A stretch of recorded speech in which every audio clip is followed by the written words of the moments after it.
Chapter 933. Blood is boiling. Perfect form? Chapter 933.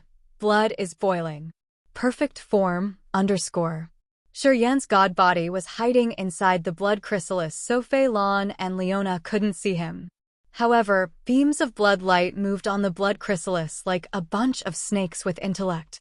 An immense blood chi gushed out terrifyingly from the blood chrysalis. Fei Lan and Leona were frightened. Thump thump thump. His heartbeat was powerful like a rumbling thunder. It felt like a massive hammer continuously pounding Shiryan. However, Fei Lan and Leona clearly understood that the noise was Shiryan's heartbeat. Gradually, more clear and exquisite cracking noises came from the blood chrysalis like the breaking or exploding of bones, which rose the hair on their napes. At Fei Lan's and Leona's realms, they could see inside the blood cocoon. However, they couldn't know what was happening inside, even when they used their soul consciousness. They only knew that Shiryan was transforming. They still didn't know whether his transformation was good or bad. They didn't dare to tear the blood chrysalis. They could only watch until the moment he broke this chrysalis. Time flew hurriedly. 3 days had passed as quickly as a blink of an eye. After 3 days, Shiryan was still inside the blood cocoon while blood chi surged more vehemently. More blood light wound around the blood cocoon. Blood electric spears shot out like lightning strikes. Leona and Fei Lan wore a darker face. Ka Tua wasn't far from them.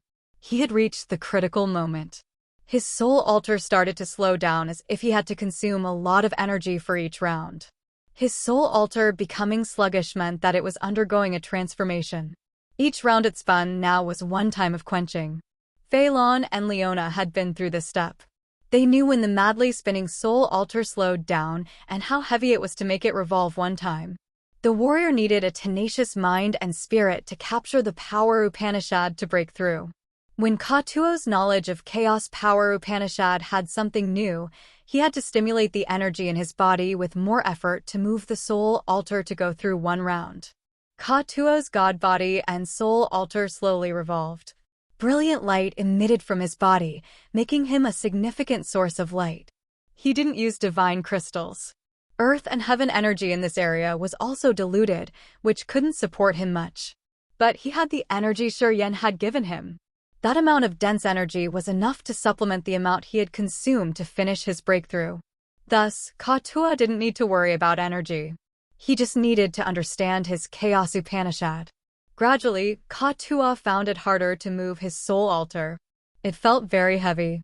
However, the chaotic energy surging around him and the coverage of his god domain was still expanding. Each inch he covered meant progress towards his breakthrough. Eventually, when Ka Tuo's understanding of chaotic energy had reached another level, using the secret inheritance Ge Lu gave him, his soul altar forcefully spun one round. Boom! An explosion echoed from both Ka Tuo's soul altar and god body. However, it was like the whisper of an angel to him as it carried the magical essence of the world. The light around his body retreated. His aura stabilized. The god domain created from the chaotic power was also retrieved. Ka Tua sat still. However, he gave people a strange feeling as he seemed to combine into one with earth and heaven, matching perfectly and becoming part of Broken Star City and Broken Star Field. He had successfully broken through to second sky of original God realm. At this moment, he just needed to steady his energy, calm down his soul altar, and wait for the moment to wake up. His innate endowment isn't ordinary. No wonder why he received the inheritance. I've been observing him throughout past few years. He does have qualifications to receive the inheritance. Fei Lan said softly, it seems that the Chaos Upanishad inheritance isn't open to anyone. Perhaps, before him, many had received it and perished because they couldn't bear the inheritance. I think so. Ka Tua is also a madman. He didn't always follow the rules in Heaven Punishment City. If you didn't protect him discreetly, he would have died already, smiled Leona. We still have someone extraordinary here. Fei Lan looked at Shiryan. This man is much more formidable than Ka Tua. The inheritance he received is also the wickedest one. Anyway, his transformation is slower than Ka Tua's. I wonder what's going on in there.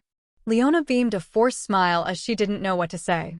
Under their gazes, the blood lights slowly retreated into the blood chrysalis as if they were going to wind around Shiryan's god body. Slowly, the beam of blood light from the blood cocoon disappeared. It looked a bit shriveled as if it had lost all of the blood. Another 7 days had passed. The blood chrysalis quieted down. There was no beam of aura diffused to the atmosphere. They didn't even hear Shiryan's heartbeat anymore. It seemed like he was dead. However, Fei Lan and Leona knew that Shiryan hadn't died yet because they could still feel his soul aura and the life magnetic field from that blood chrysalis. Ka Tua woke up, laughing excitedly. I have broken through. I've reached the second sky of original God realm. Shut up. Fei Lan and Leona hissed in unison. Ka Tua retracted his neck, shutting his mouth. Now he saw the blood chrysalis, asking in astonishment. What happened? He tried to press his voice. He's in there. Leona pointed at the blood chrysalis. When you were breaking through, he was carrying out some kind of mysterious transformation. I think he's about to finish. Transformation? What transformation? What's going on?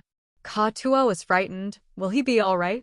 Well, we would believe you if you said that something would happen to you. But him, I don't think so. Leona pouted, talking coldly. I think he's breaking through because he had a big harvest this time. However, I don't think he's carrying out a breakthrough of his realm. It seems like something more magical. We don't know what's happening to him. We could only wait and see. Listening to her, Ka Tua jolted up, frowning at the blood chrysalis, speaking emotionally. I think my senior's breakthrough will be more marvelous than mine. He would have something magical that we can hardly imagine. Of course, Fei Lan said resolutely, he received the most powerful inheritance, which ours can't be compared to. No matter what magical things he makes, I don't think they are strange. The three of them lowered their voice and discussed. They still kept an eye on Shiryan, not wanting to miss any small detail. After 10 more days. Today, more crispy sounds echoed from the blood chrysalis. At the moment the sound arose, an immense, fierce blood chi erupted like a volcano. Swish! The blood chrysalis was torn, turning into dust and vanishing. Shiryan's god body was exposed immediately. Fei Lan, Leona, and Ka Tua's eyes brightened, gazing at him with great astonishment. At this moment, Shiryan was still himself, but he was undergoing a significant transformation. He was naked. Each of his muscles was transparent like ruby. They were crystal clear with fulgent red light. The human body has several hundred muscles. Each of Shiryan's muscles seemed to have reached perfect condition. It wasn't too rough, but it was refined to the acme. For example, if it were a little bit bigger, it would affect his speed. If it were a bit smaller, it would affect his bursting power. They were connected perfectly with each other to promote his god body's powers flawlessly. In Fei Lan, Leona, and Ka Tua's points of view, the perfect form of a warrior was this one, the body and arrangement of muscles that they were observing. They felt inexplicable. However, in their eyes, Shiryan's muscles arrangement was like a heavenly masterpiece of art. Not only did it look extraordinarily splendid and exquisite, it could also release the power to the acme. This was the most perfect form of the warrior. Fine spikes jutted out from his shoulders, elbows, and knees. They looked red and sharp like sharp horns. With different lengths, they wouldn't affect him when he moved his god body. They wouldn't hurt him, but they would create the highest level of damage against his opponent. His eyes were garnet like the most splendid ruby. His long hair was red as if he had soaked them in blood. The bizarre, evil red that shook people's heart would give them anxiety as if it had a devilish power. Shiryan was around 2 meters tall. He looked like a sculpture carved with dedication. Each of his muscles was transparent and pure like ruby. Even when he had spikes, blood chi in his body rolled and surged tremendously. His blood chi was even more abundant than a 1,000-meter-long beast. It was a miracle. Fei Lan, Leona, and Ka Tua couldn't take their eyes off him. They gawked, dropping their jaws with astounded faces. What? Don't you recognize me? Shiryan grinned. Fei Lan, Leona, and Ka Tua woke up. They were shaking and shouting. What happened? Immortal demon blood seethed and boiled in his body. To maintain this form, he had to use immortal demon blood at every minute. However, the feeling he got in this form was awesome. It gave him thoughts of engaging in a furious battle. The desire to fighting gushed out uncontrollably. In this form, his desire to slaughter and his thirst for a bloody battle swelled harder, as if they didn't want him to stay idle for even a moment. The immortal demon blood was burning in his vessel every second. It gave him an evil and wild energy that could even tear the sky. This was the fighting form of the immortal demon clan after they had their blood replaced. It's hard to explain. My blood is a little strange. This time, I finally urged all the power of my blood. Oh, right. There's a race called the Immortal Demon Race. This shape of mine is the fighting form of that race. I have to burn my blood to use this form. Shiryen frowned, trying to explain. You look a bit similar to that God Clan man. However, it's not quite the same. He wasn't red and he didn't have the same aura as you, said Ka-Tua all of a sudden. Hearing him, Fei Lan and Leona eyed Shiryen. They also became aghast. The God Clan man they encountered in God Perishing Land also had spikes on his body and armor that lingered on his skin. At this moment, Shiryen looked somehow similar to him. If his refined muscles turned into scaled armor, he would look more like that God Clan man. I'm definitely not one of them, Shiryen grinned. If I were one of them, I would never have received the inheritance. But you say that I look somehow similar to him. I think perhaps we share something back in our origin. Chapter 934. Proper Arrangement. Chapter 934. Proper Arrangement, _ Meeting Hall, AI Fu's ancient building. A gloomy shadow floated in the hall, speaking spookily. They hired a training court. That kid and the other three are staying in the hidden chamber. I am guessing that they're cultivating. AI Fu lay on his side on a soft sofa, eating fruits and drinking good wine. He asked casually, why didn't you get in there and check it better? The hidden chamber has 7 layers of barriers. I could go in there, but I was not sure if I would disturb them. As you've advised, I considered that it was important to not disclose myself.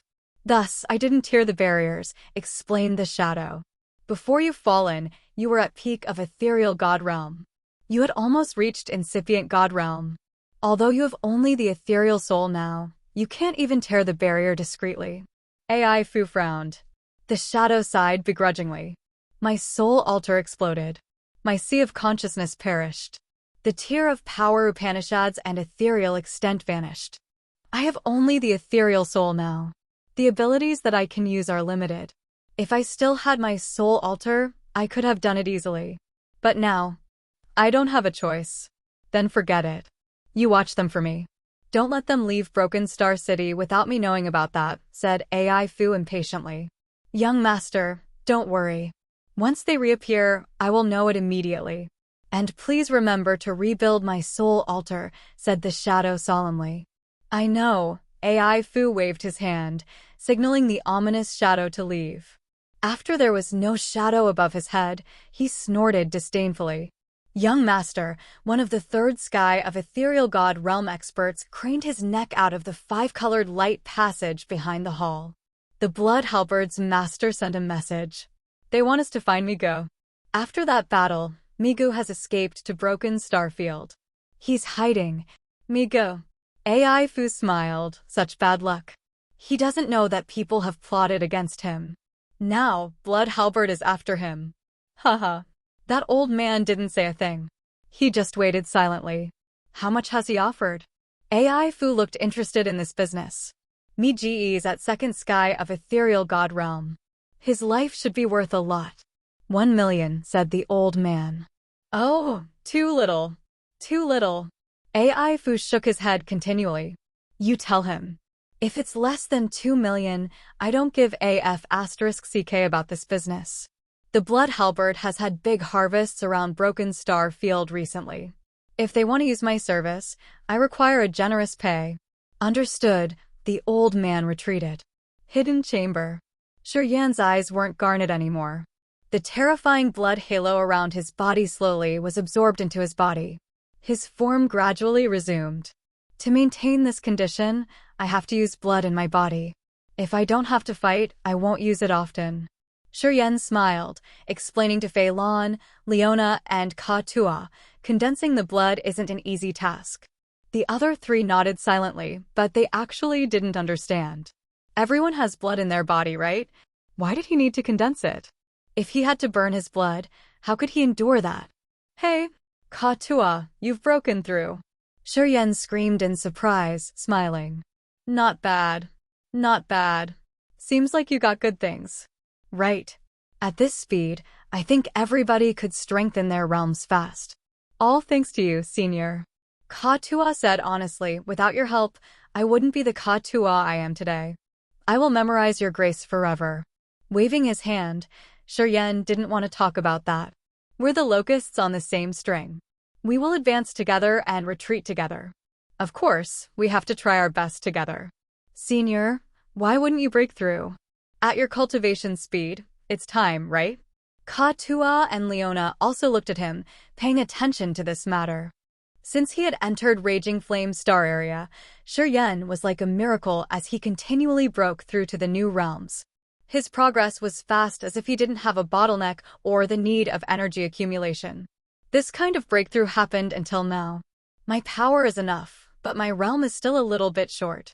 Giving a forced smile, he said slowly, breaking into the new realm requires the comprehension of power Upanishad. I still need a little more. Yeah, I'm trying my best in this aspect. Then, he waved his hand. The fantasy sky ring sparkled. The mother and child sky linking formation he received from AI Fu appeared in the hidden chamber, falling to the ground. This pair of formations had empty fantasy crystals as the foundation. The lines on the formation carved in the crystals were exquisite, and it carried the power and mysteries of space power. Using this mother and child sky linking formation, he could connect the broken star field with the old orchid star. If he succeeded, they wouldn't need to spend several months to return. I want to use this mother and child sky linking formation to advance further in space power Upanishad. Shiryen smiled, speaking to the other three. We'll stay in Broken Star City for a while.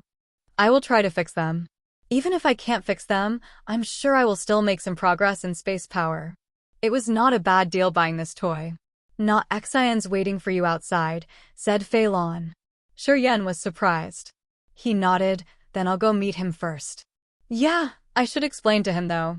Getting out of the secret chamber, Fei Lan, Leona, Ka Tua, and Shiryen walked to the training yard.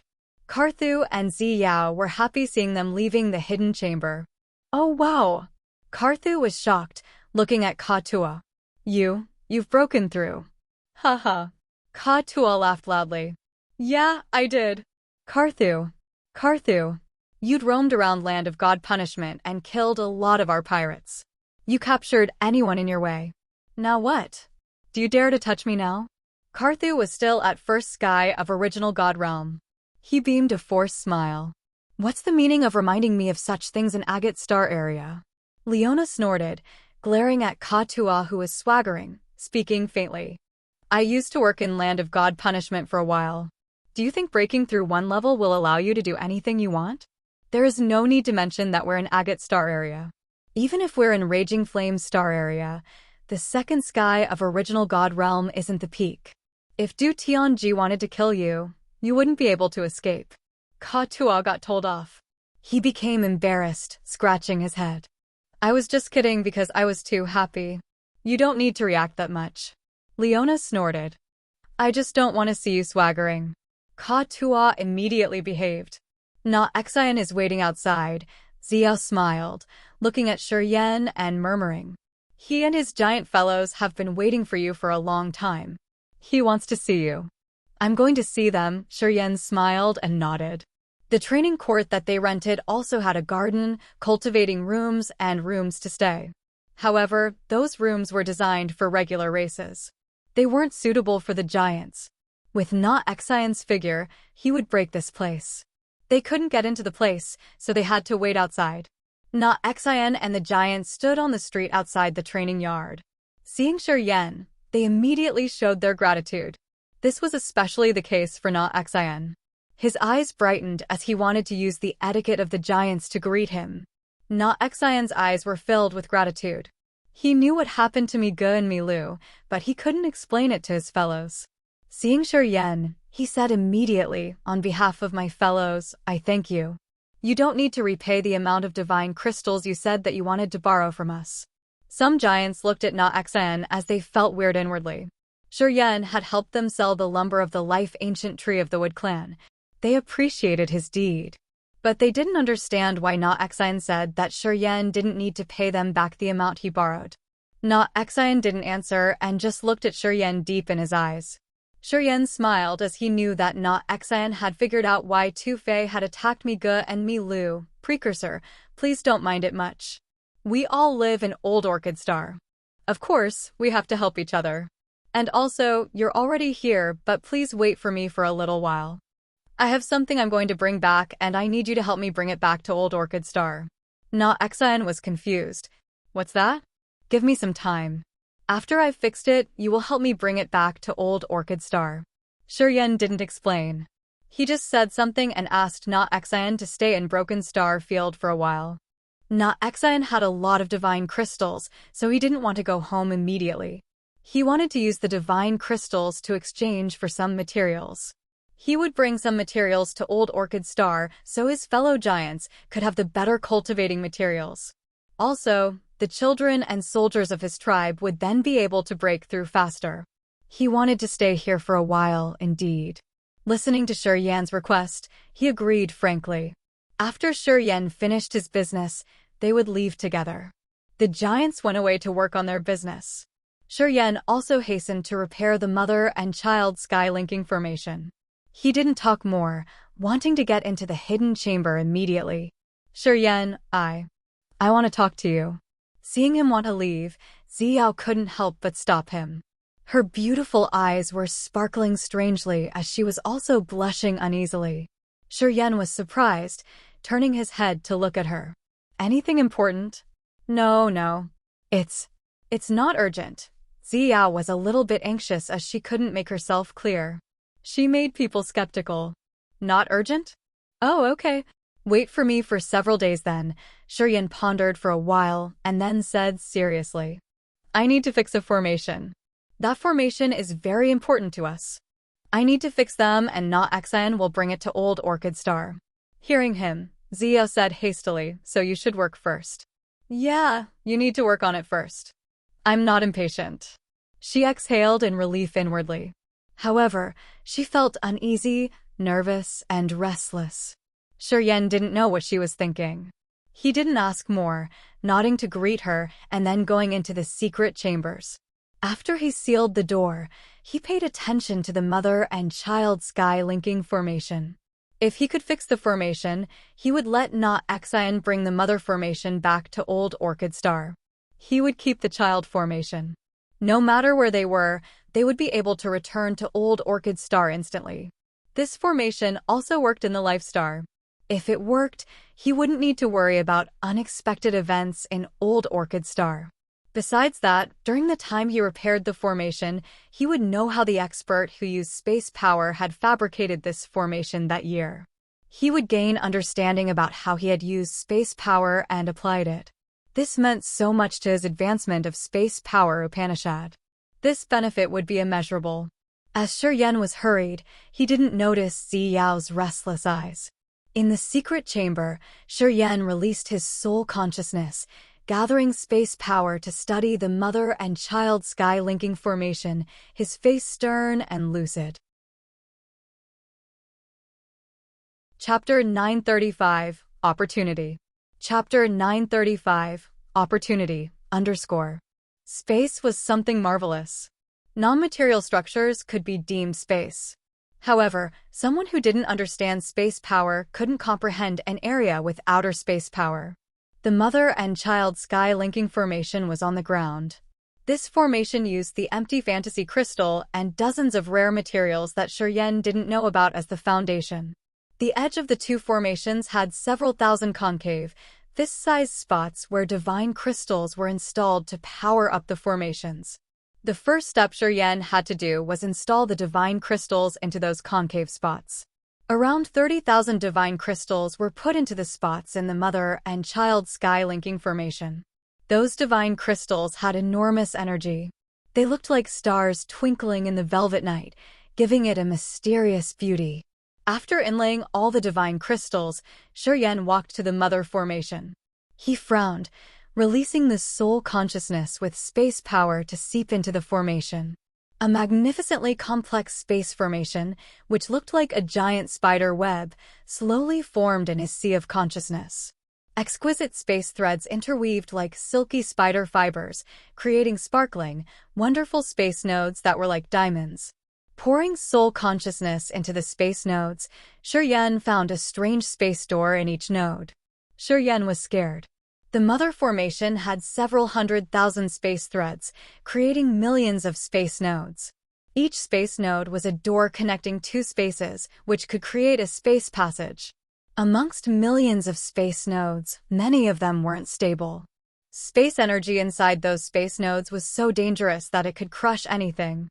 Those unstable nodes hid disorderly doors, which held broken details of this marvelous formation.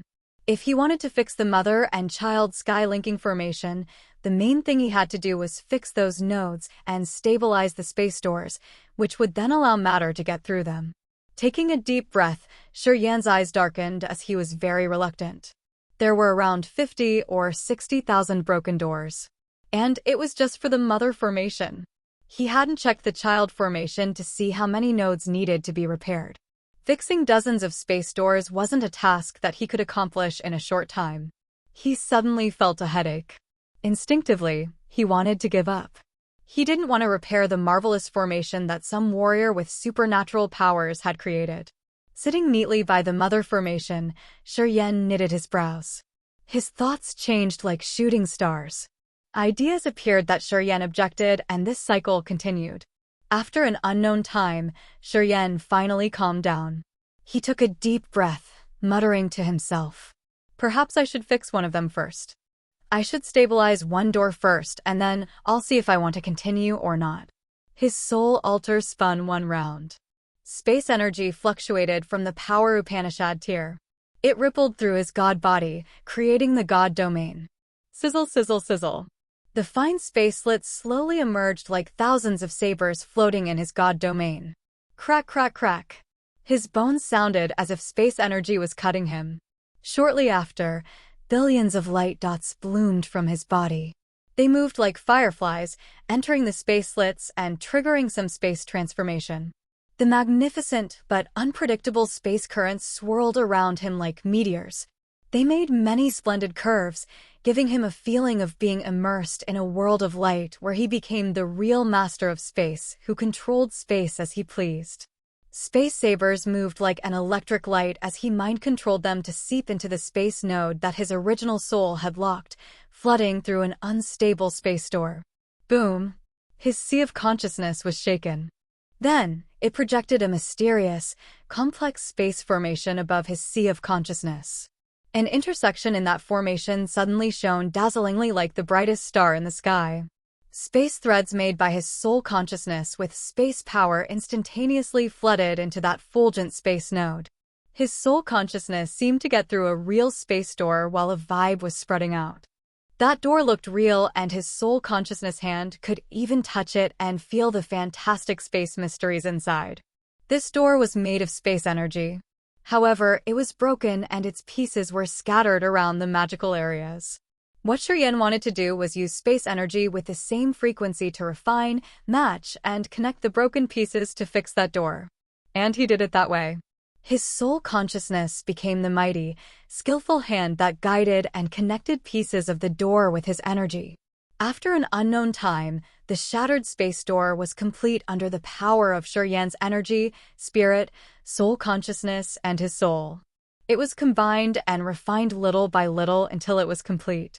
At the moment the small dots gathered, the disorderly space node and the door inside became stable and strengthened with space energy.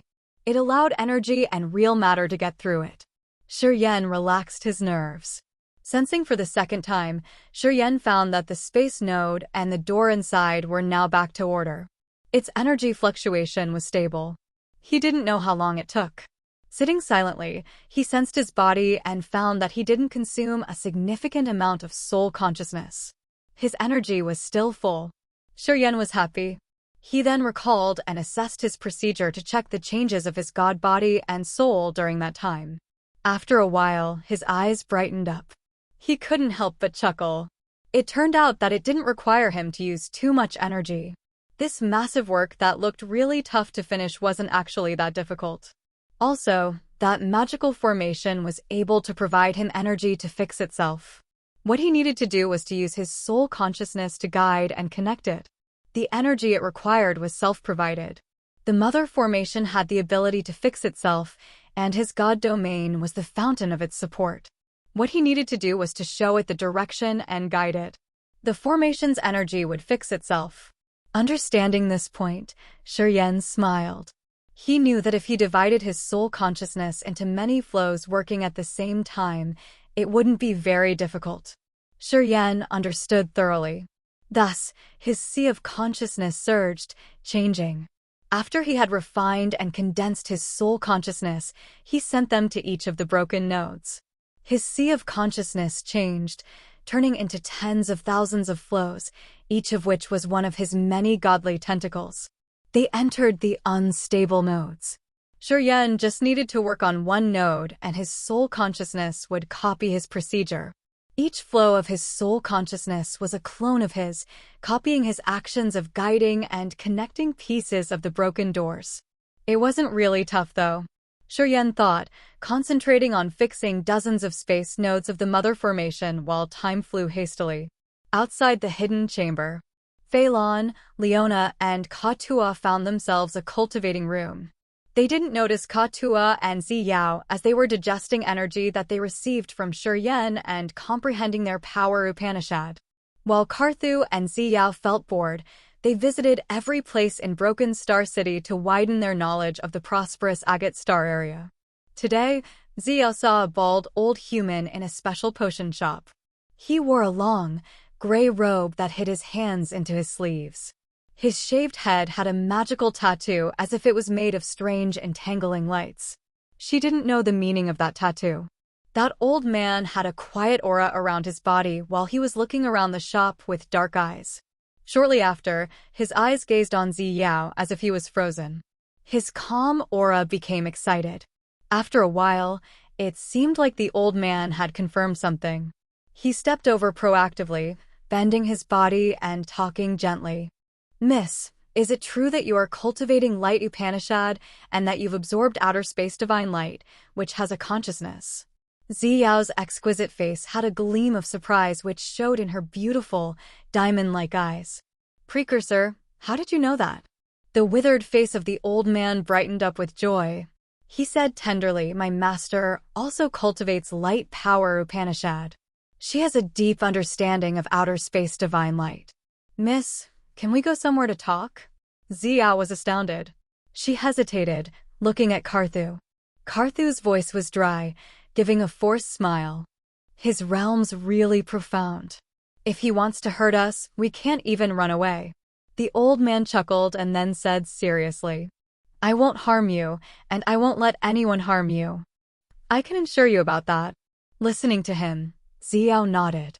Okay. Shortly after, the old man, Ziyao and Karthu walked to a remote alley. The old man bent to greet them, introducing himself. I'm Long Duo, a servant of my master. I'm here to find an apprentice for my master. Miss, you're cultivating light power, and you've absorbed outer space divine light. You meet the requirements to be a disciple of my master. If you are willing to do that, you can follow me. I'm sure that after you meet my master, your realm and power will upgrade on a large scale. Ziyao's soft body shivered, her beautiful eyes bright. Which realm does your master have? Haha. I'm at peak of ethereal god realm. I think you can guess my master's realm, said the man called Long Duo humbly. My master doesn't live in the far west. She's in a wonderful secret domain. Her reputation is well known in any area of Agate Star area. Miss, my master has strict requirements for enrolling disciple. Until now, she has had only 2 apprentices. It's your fortune and destiny. If you agree, I'll take you to my master. If you don't want it, I will not force you. Carthu was shocked. He couldn't help but hiss, Your Highness. Ziyao's knitted her bold brows. She was astounded for a while before she could say softly, Can you give me more time to think about it? Sure, Long Duo smiled mildly. I'm staying in Broken Star City and I will wait for you to make up your mind. Can you tell me where are you staying? Yes, Ziyao told him the address of the training court Shuryen had rented. Then, she left with Carthu, her mind complicated. She was hesitant. Your Highness, this is your big opportunity. You can have an incipient God Realm teacher who also cultivates light power Upanishad. I think that if you let this chance slip away, you will regret it for the rest of your life. Carthu said honestly, even if you walk the same path with Shuryen, you can't help him on anything. You can't catch up with him now. If you want to get closer to him, at least, your realm shouldn't be lower than his. Your Highness, please seize this chance. I will wait for him until he gets out. Ziyao pondered for a while and then sighed. At least before I leave, I want to bid him farewell. Chapter 936, A Hug. Chapter 936, A Hug, _ AI Fu's ancient building, main hall. After Long Duo bid farewell to Ziyao, he came here alone, carrying himself with ease and a natural poise. AI Fu and the two-thirds sky of ethereal god realm old men treated him well. They offered him good wine, smiling warmly. Long Duo enjoyed his wine. He didn't deny the others' offering. He just smiled and drank relaxedly. Sir, you're in a good mood today? AI Fu smiled, trying to win his favor. Long Duo nodded. Yeah, my mood isn't bad. Master will have one more apprentice. Haha, I didn't expect to find a precious jade for my master so soon. What good luck I have. AI Fu's eyes brightened. Sir, did you meet a talent who cultivates light power Upanishad and has merged with outer space divine light? Long Duo smiled cheerily. Yeah, I did. AI Fu smiled, speaking continually, Congratulations. Congratulations. We must drink more to celebrate. The other two old men also treated him cordially, raising their glasses. Long Duo didn't deny anyone.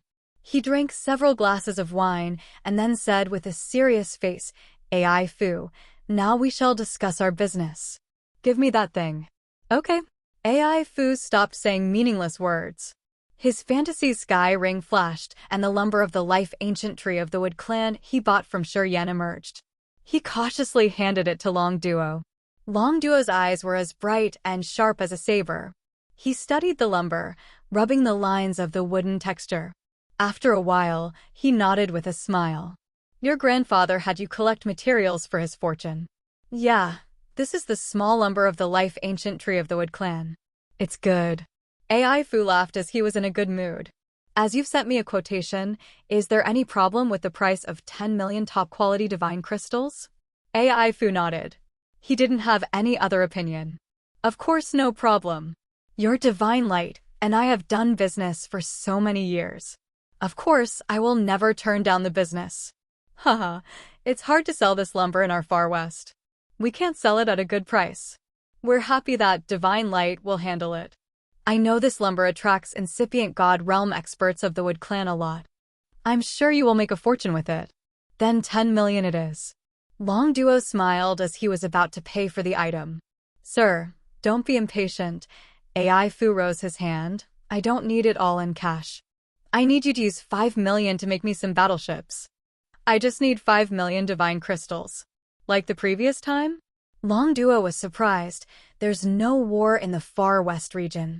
Why do you need to stock up on battleships? Divine Light can produce battleship in various types and styles. You don't require high-quality battleships. Do you think you can find some customers for those expensive battleships? No, not the previous types, AI Fu smiled. They should be very, very big, large enough to fit the giants. Yeah, the giant tribe has ordered 2 battleships. Big. Long Duo rubbed his chin, smiling. So it's not cheap. We used to fabricate one for the monster clan. The cost is 3 million for one. Okay, we're partners for a long time. I can make it 2,500,000 for one battleship. With your 5 million, I can make you 2. Is that okay? Thank you, sir. 2 battleships are what I want with that amount. AI Fu smiled. Okay, deal. Long Duo nodded, dividing the divine crystals in his fantasy sky ring and then handing it to AI Fu. Here's your 5 million. Soon, I will deliver 2 giant battleships. At most, it will arrive in your warehouse within 15 days. Good business. Good business. Hidden chamber. Shiryen opened his eyes. He smiled and got up, relaxing his limbs. The mother and child sky-linking formation lay near him on the stone ground. The divine crystals inlaid in the formation had turned into ordinary stones as their energy had been all consumed. However, at this moment, the mother and child sky-linking formation had waves of space energy and marvelous energy fluctuations. This shattered formation was repaired. Smiling, he finished his secluding cultivation time. Although he couldn't break through this time, his understanding of Space Upanishad had progressed. If he could create the door himself, he could use the attainment of space power to break through to second sky of original God realm. Walking to the training court, his soul consciousness flickered. Shortly after, Fei Lan, Leona, and Katua arrived. Is not Exine here? Asked Shiryen. Yeah, they've been in Broken Star City to buy cultivating materials. I think they're almost done. They've just returned, said Katua. Shiryen nodded, walking out of the training court. At first glance, he found Na Exine of the giant tribe. As soon as Na Exine saw him, he walked over, greeting him happily. We've placed an order with AI Fu. He will make large battleship that we can use. Haha, AI Fu can do that. He can make even this kind of massive battleship. He's living up to his name in Broken Star City. As the old Orchid Star had a terrifying gravity, the bigger the people were, the heavier the gravitational effect was that they had to bear. Thus, it was tough to go through the atmosphere and jump directly into outer space. They had many giants, including women and children, who had never had a chance to leave old Orchid Star to travel around the area due to that great gravity. When a warrior cultivated, he couldn't only stay in his room to break through. With different power Upanishads, they could find different places that better supported and advanced their understanding of power Upanishads better. If the giant children reached a bottleneck during their cultivation, they were better off leaving Old Orchid Star to find a place suitable for their power Upanishad. Afterward, they could progress faster, which would increase the general competence of the giant tribe. The massive battleship that suited the giant tribe could take many members of their tribe to a better place for their cultivation before they would reach their specific realm. They would have a better chance to advance. What is the initial price? Shiryen was surprised. AI Fu said 5 million divine crystals. Na Exine was a little excited. We don't have enough divine crystals now. But we have plans. After we harvest the 1,000-fold lotus, we will have enough money. Haha. We giants will have our battleship. The other giants also looked excited. They felt proud because of this big event. 5 million. Shiryen beamed a forced smile inwardly. He saw many different battleships in AI Fu's treasury which were priced at 100,000 to 1 million divine crystals. The battleship AI Fu would fabricate for the giants cost 5 million. What a rip-off. Anyway, Na Exine and his fellows had placed the order, and they looked very excited so Shiryen couldn't say anything. He could only discreetly blame their naive nature. When can you take that battleship? Asked Shiryen. AI Fu said that as soon as we have the divine crystals, he will hand the battleship to us anytime. Na Exine was yearning for it. Kids in our tribe have never seen anything that big. They will be thrilled. Haha. The materials we got home this time would make them so happy. They will go crazy. Oh, Shiryen nodded, talking to him. You guys help me bring one formation back home. Oh, right. We should buy a battleship to carry it. He was surprised for a while, asking, Where's Karthu? I'm here. Karthu's voice came from the training court. You need me to do something? Take this ring. It has 800,000 divine crystals. You and Na Exine should buy a normal battleship and use the remaining divine crystals to buy some suitable pellets or cultivating materials. We will bring them all to Old Orchid Star. Shiryen flickered a ring to him. Karthu received the ring, using his soul consciousness to sense and then smiled. No problem. Hesitating for a while, He continued, Shiryen, Ziyao wants to see you. She's in a cultivating room. She has something important to tell you. Shiryen was surprised. He told Na Xian and Carthu to be careful when placing the mother and child sky-linking formation. Then, he returned to the training yard confused. He found Ziyao and then asked softly, I heard Carthu say that you wanted to see me. Ziyao wore a beautiful purple dress, which supported her slim, gentle body with graceful curves. Her beautiful eyes were like a flower with its sweet nectar. She looked indescribably pretty with her light makeup. Evidently, she tried to wear makeup for this talk. Shiryen was stunned, looking at her.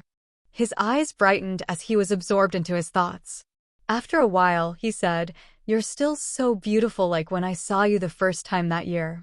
You make me feel like I've encountered a deity. Ziyao's beautiful eyes were like a vast sea with many deep meanings. She studied him and then bloomed a smile. I'm glad to hear that. When I saw you that year, I didn't think that you could have anything special. I used to hate you though. Hate me? Shiryen pointed at his nose, forcing a smile. I saved your brother that year. Why did you hate me? Women, I will never understand them. Because you were so calm in front of me. You made me think my charisma was reduced. Because you didn't try to flirt me, I didn't feel pleased. Your realm was so low, but you dared to look at me like that. Ziyao smiled charmingly anyway. I didn't feel comfortable to look at you. If you haven't saved my brother, perhaps I would have taught you a lesson. I would trouble you so much so you would know how dangerous I was. You're unreasonable, said Shiryen. I want to bid farewell to you, Ziyao sighed weakly. Her beautiful eyes sparked a gleam of sadness. Pondering for a while, she suddenly stepped forward. While Shiryen was bewildered, she hugged him. Her stunning chin rested on his shoulder. Her fragranced orchid breath blew to his ear. After we say farewell, I don't know when we can meet again. Let me hug you for a while, okay? Why do you want to leave? Where will you go? Shiryen was perplexed, showing that he didn't want that. His body stiffened. Do you feel like you are being neglected by us? No, I didn't mean it. Phelan, Leona, Katua, and I share the same origin. If you guys know it, it won't bring you anything good but disaster. An incipient god realm expert wants to make me a disciple of hers. She cultivates light power Upanishad. Right, don't guess. I know, that expert's a she. Ziyao bit her lower lip, her face blushing as she whispered, Don't say anything. Just let me hug you. Let me feel your existence. I want to memorize this moment. Shiryen was baffled, but he was actually touched. Vibes rippled through his heart as he had a lot of emotions at this moment. Chapter 937. Broken Star Field. Chapter 937. Broken Star Field, _ When people have someone on their side, they would sometimes not treasure them. Only when that person wants to leave do they feel reluctant and bitter inwardly. Shiryen now felt bitter and regret. Ziyao left. She decided to leave for the advancement of her realm. Standing in front of the training court, Shiryen watched Ziyao, Carthu, and Na Xian leave. It was the first time he found that he didn't want her to leave. Reflecting by himself, he realized that he didn't pay enough attention or take care of her well enough. Phelan, Leona, and Katua didn't say anything, standing indifferently by his side. After a while, Shiryen pulled himself from sorrow and gave a faint smile. We should go too. His mind flickered, connecting his soul consciousness to another beam in a direction. He told Katua, Bring that boy here. Katua nodded and left. After 1 hour, he brought Jiyu back. Jiyu's eyes were dim and gloomy. He stooped in distress. Seeing Shiryen and Phelan, he bent his body to greet them, muttering, I'm ready. We can go at any time. Shiryen smiled, nodded to him. Why do you look like this? How is your father? Jiyu had sold his news for 100,000 divine crystals, saying that he had to save his father. Shiryen didn't pay much attention to his father's case. He didn't ask him more or discreetly investigate. However, seeing Jiyu with his gloomy countenance, Shiryen felt skeptical as he asked. The same. However, as we have 100,000 divine crystals, he should be safe for a while. Ji was a little bit touched, explaining carefully. My father's at first sky of ethereal god realm. He used to be awesome. But now his soul altar is damaged. He's on the edge. His soul altar is about to break down. I've used 100,000 divine crystals to buy medicine and pellets. However, they could only slow down the damaging progress. They couldn't heal him. Ji's eyes reddened, balling his fists. He bit his lower lip, muttering, "My father has taken care of me since I was a little boy." For my development, he'd gone to Broken Star Field to find rare materials to exchange for divine crystals. He helped me reach my current realm. However, Broken Star Field isn't a safe place. Although my father's at ethereal god realm, he couldn't help himself.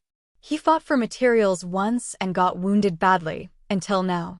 Staying in Broken Star City for several months, Shiryen knew a little about Broken Star Field. Many races lived around the area and many powerful forces had come to Broken Star Field to find cultivating materials. The Broken Star Field had many types of materials, which attracted experts from the entire Agate Star area. Broken Star Field was always chaotic and unsafe. With low realms and insufficient competences, warriors couldn't live there with ease. For example, Zhengu and his fellow giants were beaten up by the Mi brothers. They had almost been killed. You seem very familiar with Broken Star Field? Shiryen was bewildered. You can survive even though you only have King God Realm. I have my surviving methods, Jiyu lifted his head, speaking honestly. Every time I go to Broken Star Field, I accompany some people. Since I'm familiar with this place, people hire me to be their guide. And although my realm's low, I have knowledge and I'm not greedy for what I can't keep. Thus, I can survive. People won't target me. Shiryen exchanged looks with the others, their faces strange. This teenager had been living in difficulties. His realm wasn't high and he wasn't old enough, but he had survived Broken Star Field many times. He had to endure many things, living in people's disdain and neglect.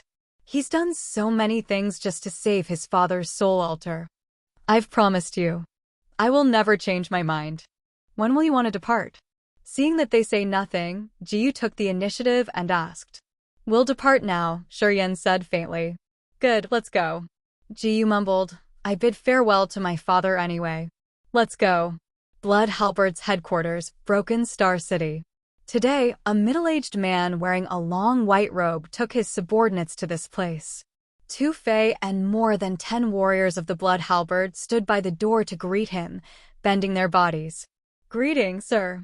The middle-aged man wore a cold face. He nodded, walking directly to the main hall. He sat on the chairman's seat, which showed his status, waving his hand. Tu Fei and the Blood Halberd's warriors now sat down on his two sides. Defeng, master of Blood Halberd, and a third sky of ethereal god realm warrior, was a famous expert in the far west region and the entire Broken Star Field. His origin was mysterious. One day, he came to Broken Star Field and built Blood Halberd. He had spent hundreds of years to make Blood Halberd a potent force in Broken Star Field to the point that people didn't dare to provoke them. Many people had guessed that Defeng wasn't a warrior from the far west since they had never heard about this expert in the far west region before. They deemed Defeng a warrior of some mighty force in Agate Star area. He had come to far west region and built a force on purpose. Of course, Defeng had never admitted anything. No one knew if the rumors were true. On my way here, I've investigated Tu Feng's murder case. Defeng's countenance was cold while icy mist swirled around his body. His eyes were like chilling snowflakes. Tu Fei jolted up, asking in a low voice. Sir, what was the result of your investigation? Apparently, it was not Mi Ge and Mi Lu. Defeng snorted coldly. You were too impulsive. That kid has fooled you. You let your anger blind your mind. Although Tu Fei was called a madman in Broken Star City, he didn't dare to retort when the man shouted at him. When Tu Feng was murdered, Mi Ge and his brother were in Broken Star Field. I've had someone confirm it. Unless Mi Ge and Mi Lu cultivated space power, it was impossible for them to get out of Broken Star Field and kill Tu Feng. Defeng's face was cold as he talked, Although the Mi brothers were harsh and despicable to the weak, has any one of you seen them provoking blood halberd? Don't they only mess with us? When they did do that, wouldn't they clean it up? How could they let people figure out their crime? An original God Realm kid could avoid them, witness the case, and leave safely. Two Fae and the two ethereal God Realm experts that had joined the attack were embarrassed, bending their heads. They didn't dare to say anything to defend themselves. You've lost your mind because of anger. You didn't verify the provided information. That was how he could fool you. Defong explained everything and then continued indifferently. That kid is the suspect now. You capture him and use the search soul technique to search his memories. You can find the truth. You fool. You even lost 1 million divine crystals. Defong hissed. Two Fae discolored. A fire was about to ignite in his eyes. I'm going to capture him now. That damn kid dared to deceive me. He roared, flying away. 1 minute later, Two Fae returned with red eyes. They left 7 days ago to Broken Star Field. Damn it. Do you need me to teach you what to do now? Defeng's face was icy cold. I'm after him. Two Fae put on a malicious face and bowed to the man. He then said, "Thank you for reminding me." Then, Two Fae took several warriors, leaving Broken Star City and jumping into Broken Star Field. Defong sent a message, saying that we don't need to find Mi-Go anymore. Seems like they know that the Mi brothers didn't do that. Two Fae is after Shuryen. He's confirmed the news. He's flying to Broken Star Field now, said an old man under AI Fu's command. AI Fu frowned, contemplating for a while. Defeng's much smarter than Two Fae. Yeah, seems like that boy's going to have a lot of trouble. Young master, should we notify him? Remind him? AI Fu rubbed his chin. Light sparkled in his eyes. He talked after pondering for a while. Now that Defong has joined this mess, it's more difficult. This man is mysterious and wicked.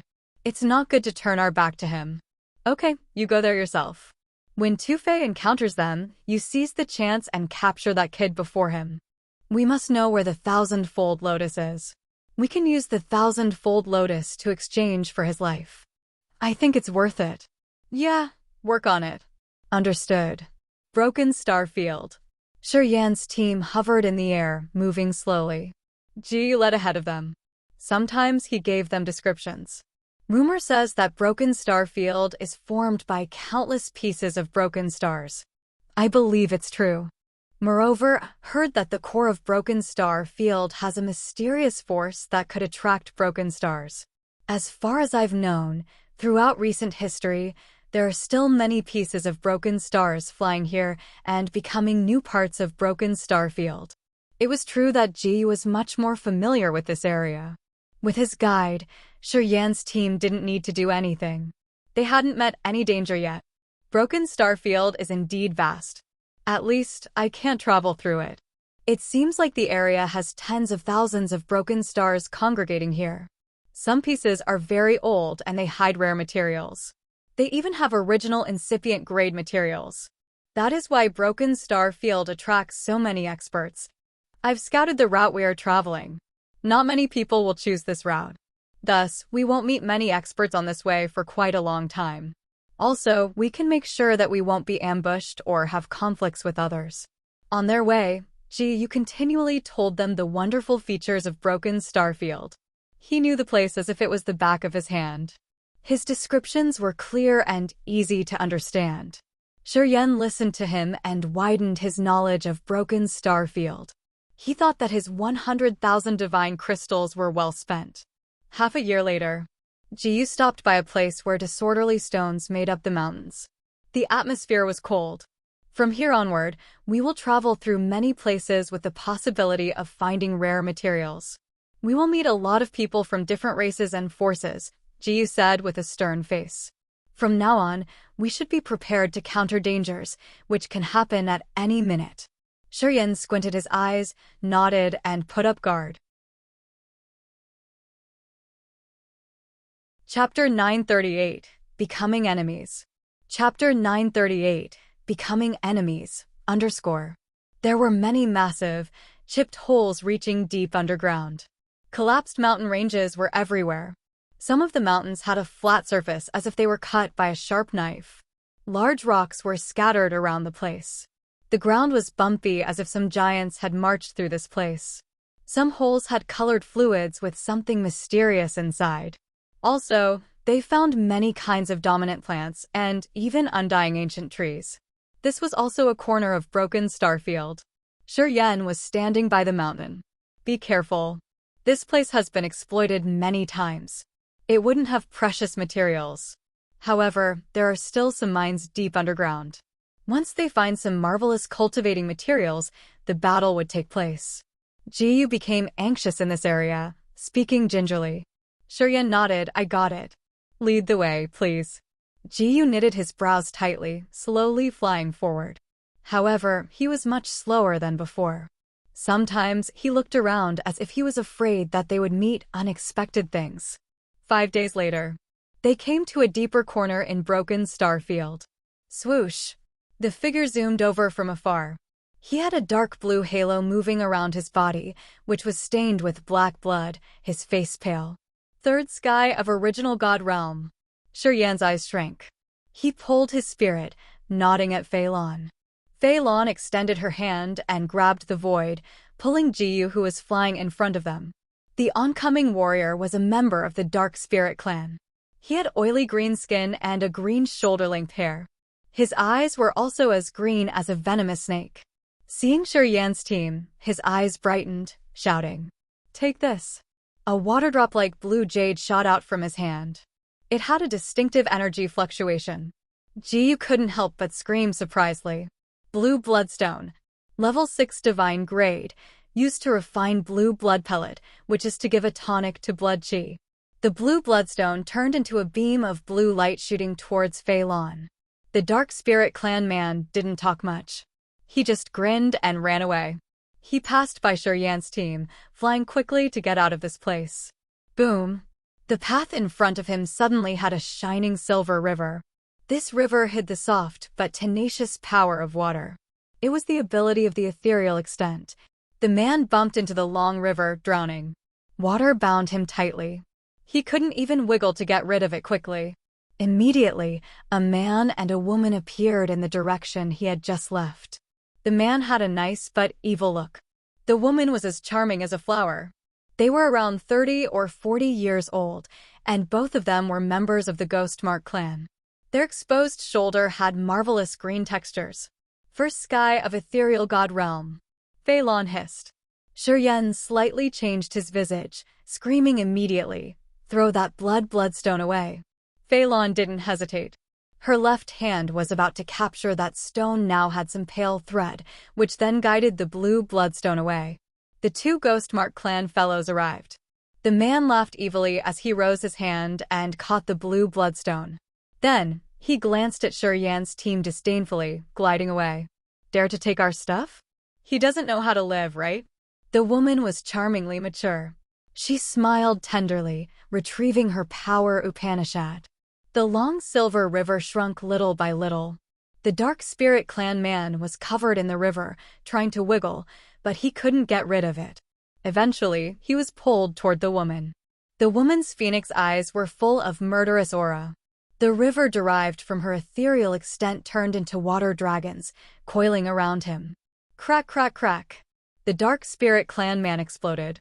His bones broke while his flesh and blood splashed everywhere. Swoosh! His soul altar escaped, looking at the Ghostmark clan experts with an enormous grudge. It threw a glance at Fei Lan and then turned into a wave, teleporting thousands of miles in just a blink. Run fast enough. The beautiful woman of the Ghostmark clan cursed then as they retrieved the river into her soul altar. Her beautiful eyes glared at Fei Lan annoyedly. Fei Lan frowned but said nothing. 2 ugly women, the Ghostmark clan woman mumbled as if she wanted to vent out her anger. Fei Lan and Leona became cold. Fei Lan didn't take care about her appearance. At the same time, she looked senile with many wrinkles on her face. Leona's face was full of scars. Although they were all women, compared to the beautiful Ghostmark clan woman, they looked horrid. However, being pointed at and directly scolded, a nice person would be enraged. Cough, cough. Yen gave dry coughs. Fei Lan and Leona gritted their teeth, trying to control themselves not to burst out and make a mess. Don't cause more trouble. The Ghostmark clan man frowned. We still need to harvest blue bloodstone. We shouldn't waste more time. Let's go. The beautiful woman glanced at Fei Lan and Leona disdainfully, muttering, "If I'm not busy, I will play with you guys. How dare you try to run around with such ugly faces? Don't you think you will scare all men away?" Then, she smiled contentedly, following the man and returning. They flew deeper into the place, disappearing shortly. Waiting until the two of them left, Shiryen calmly moved to the position where the Dark Spirit Clan man exploded, hovering indifferently for a while. Pieces of that Dark Spirit Clan man's body seemed shriveled as if someone had taken all the water in them. Eventually, they became dried meat as if they had been dried under the intense sunlight for countless years. Shiryen smiled, speaking to Fei Lan and Leona, who still grimaced. Both of them are at first sky of ethereal god realm, and we don't know if they still have some fellows around here. Engaging in a battle isn't a wise move. Fei Lan and Leona had dark eyes. After a while, they nodded but didn't reply him. You should take a rest for a while, Shiryen contemplated for a while and then looked at Jiyu. He rose his hand and a blue light cave descended from the sky, shrouding Jiyu entirely and preventing him from observing anything around. Shiryen sat down, closing his eyes to digest the energy. Fei Lan, Leona, and Ka-Tua knew what was going to happen. They were all happy, sitting down quietly. After a while, beams of pure light energy emitted from Shiryen's god body, entering the mark on Fei Lan, Leona, and Ka-Tua's foreheads. A long while later, the four of them got up one after another. They were all vivid and refreshed, their auras full and lively. Especially Ka-Tua. As he had reached second sky of original god realm, he needed more energy. Receiving energy from Shiryen, Ka-Tua's accumulation advanced. At least, it helped him save dozens of years of ascetic cultivation. It was unnecessary to compete like that. It was boring though. Especially when we weren't sure about the victory. We shouldn't provoke them in such a fight. Shiryen knitted his brows, talking calmly. Just think that those B***Gs have just given us a gift. We will stay in Broken Star Field for a while. We will probably meet them again. If you guys are sure, I will not stop you from taking revenge. Yeah, that woman has an exquisite face. I think if you use a sharp knife and cut it little by little, it'll be more beautiful when it's bloody enough. Fei Lan and Leona pulled themselves together. Listening to him, they imagined the picture and smiled coldly. Seeing them resume their normal states, Shiryen eased his mind. He grabbed the void and the blue ice light flew up, disappearing into his body. After Jiyu got out of the cage, he looked at him skeptically.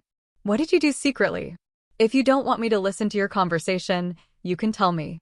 I will leave. You don't need to do that. That cage is so cold.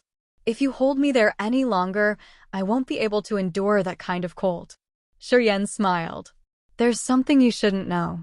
It's better for you. Okay, next time I will control the temperature. You can stay there comfortably. Listening to him, Jiyu had a forced smile, but he had no choice. He could only nod his head begrudgingly. Then you should be more careful. Better to tell me in advance so I can prepare myself. Okay, I will tell you in advance, Shiryen agreed with him. We will encounter this sort of thing more often in the future. You shouldn't feel strange. It's normal that weaker warriors are killed or have to run away when they find precious materials. Allow me to advise you on this. If you don't have the competence, you shouldn't be greedy. Just let go what you don't need to live. Only if you learn how to let things go will you be able to live longer, Jiyu advised earnestly. Fei Lan, Leona, and Ka-Tua felt a little shamed. When they were in Raging Flame Star area, they were the experts who had their own territories. Fei Lan was the peak warrior, the legendary one. However, as they were in the remote area of far west in the Agate Star area, they felt mocked and disdained. Still, they acted patient and subtle. Even a kid like Jiyu thought that they weren't strong enough. He had advised them to be patient in this damn broken star field. They found it hard to accept. Okay, I know what to do. Shiryen was calm. He had wandered, drifting away for so many years struggling to survive amongst the experts. He had experienced many bad situations. He knew when to be patient and subtle. When he had just arrived in the endless sea, he was frail. Ultimately, he had reached the peak, standing above everyone else. When he had entered divine great land, the situation was also the same. With his efforts, he had become the top warrior of Grace Mainland. The same had happened in Raging Flame Star area. He had made each step with the goal of protecting himself. Eventually, with his perception and mysterious power Upanishads, he had a great achievement. Today, as he was in Agate Star area, everything was the same. Nothing was to be different. What he had to do now was be persistent in each step he made. He could get stronger little by little. When he reached a certain level, he turned his head around. He would see the ones who used to be powerful who were now under his feet, admiring his aura. Be patient now to exchange for the peak later. I hope you guys understand that this place isn't your Raging Flame Star area, hissed Shiryen. Fei Lan, Leona, and Ka-Tua nodded begrudgingly. Don't you think Broken Star Field is the best place for us? Shiryen suddenly smiled. His face showed that he wanted to take action. Killing, fighting, and death are everywhere. Isn't it the best fortune we have? The other three's eyes brightened. Chapter 939, Immortal Grass. Chapter 939, Immortal Grass, _ Shiryen strolled forward in a corner of Broken Star Field. He was cautious and watchful for every small change around him. On their way, they met groups of warriors. Usually, each group had one or several ethereal god realm experts leading a team. Some of them were from the far west region, while others came from other places deep in Agate Star area. They came here to find rare materials in Broken Star Field. They had encountered a lot of battles, and all of them were because of seizing cultivating materials. No exception. Each battle had taken place because of only one reason: robbing crystals, ores, or precious materials. Whether they found it themselves or just saw it, and they thought they were strong enough to rob, they took action without much hesitation. It was extremely brutal. The weak warriors couldn't keep their benefits. If they understood and gave it up, it was possible that they would save their lives. If they weren't strong enough and hadn't left before the battle happened, they likely perished. On their way, they'd seen many similar battles and many unlucky warriors who lost their lives in such battles. To the others, it was their misfortune. To Shiryen's team, it was their fortune. When the battle happened, someone died. Shiryen acted like he got an injection of chicken blood, hurrying to come and watch. Chicken blood therapy was a form of pseudo-medical therapy popular in China during the Cultural Revolution. It was practiced mainly by village doctors in the 1960s. Originally banned by the government, it was eventually accepted and encouraged by the Communist Party of China. But he had only watched. He had never joined any battle. He didn't let himself be involved in it. Every time they spotted a battle, they would wait afar. After it ended, Shiryen's team would approach the corpses, hovering. Ji was unlucky. He felt aggrieved because Shiryen usually used the blue ice cage to imprison him temporarily. He couldn't see anything, so he didn't know what Shiryen, Fei Lan, Leona, and Ka-Tua had done. Also, he didn't know why they had to conceal what they did.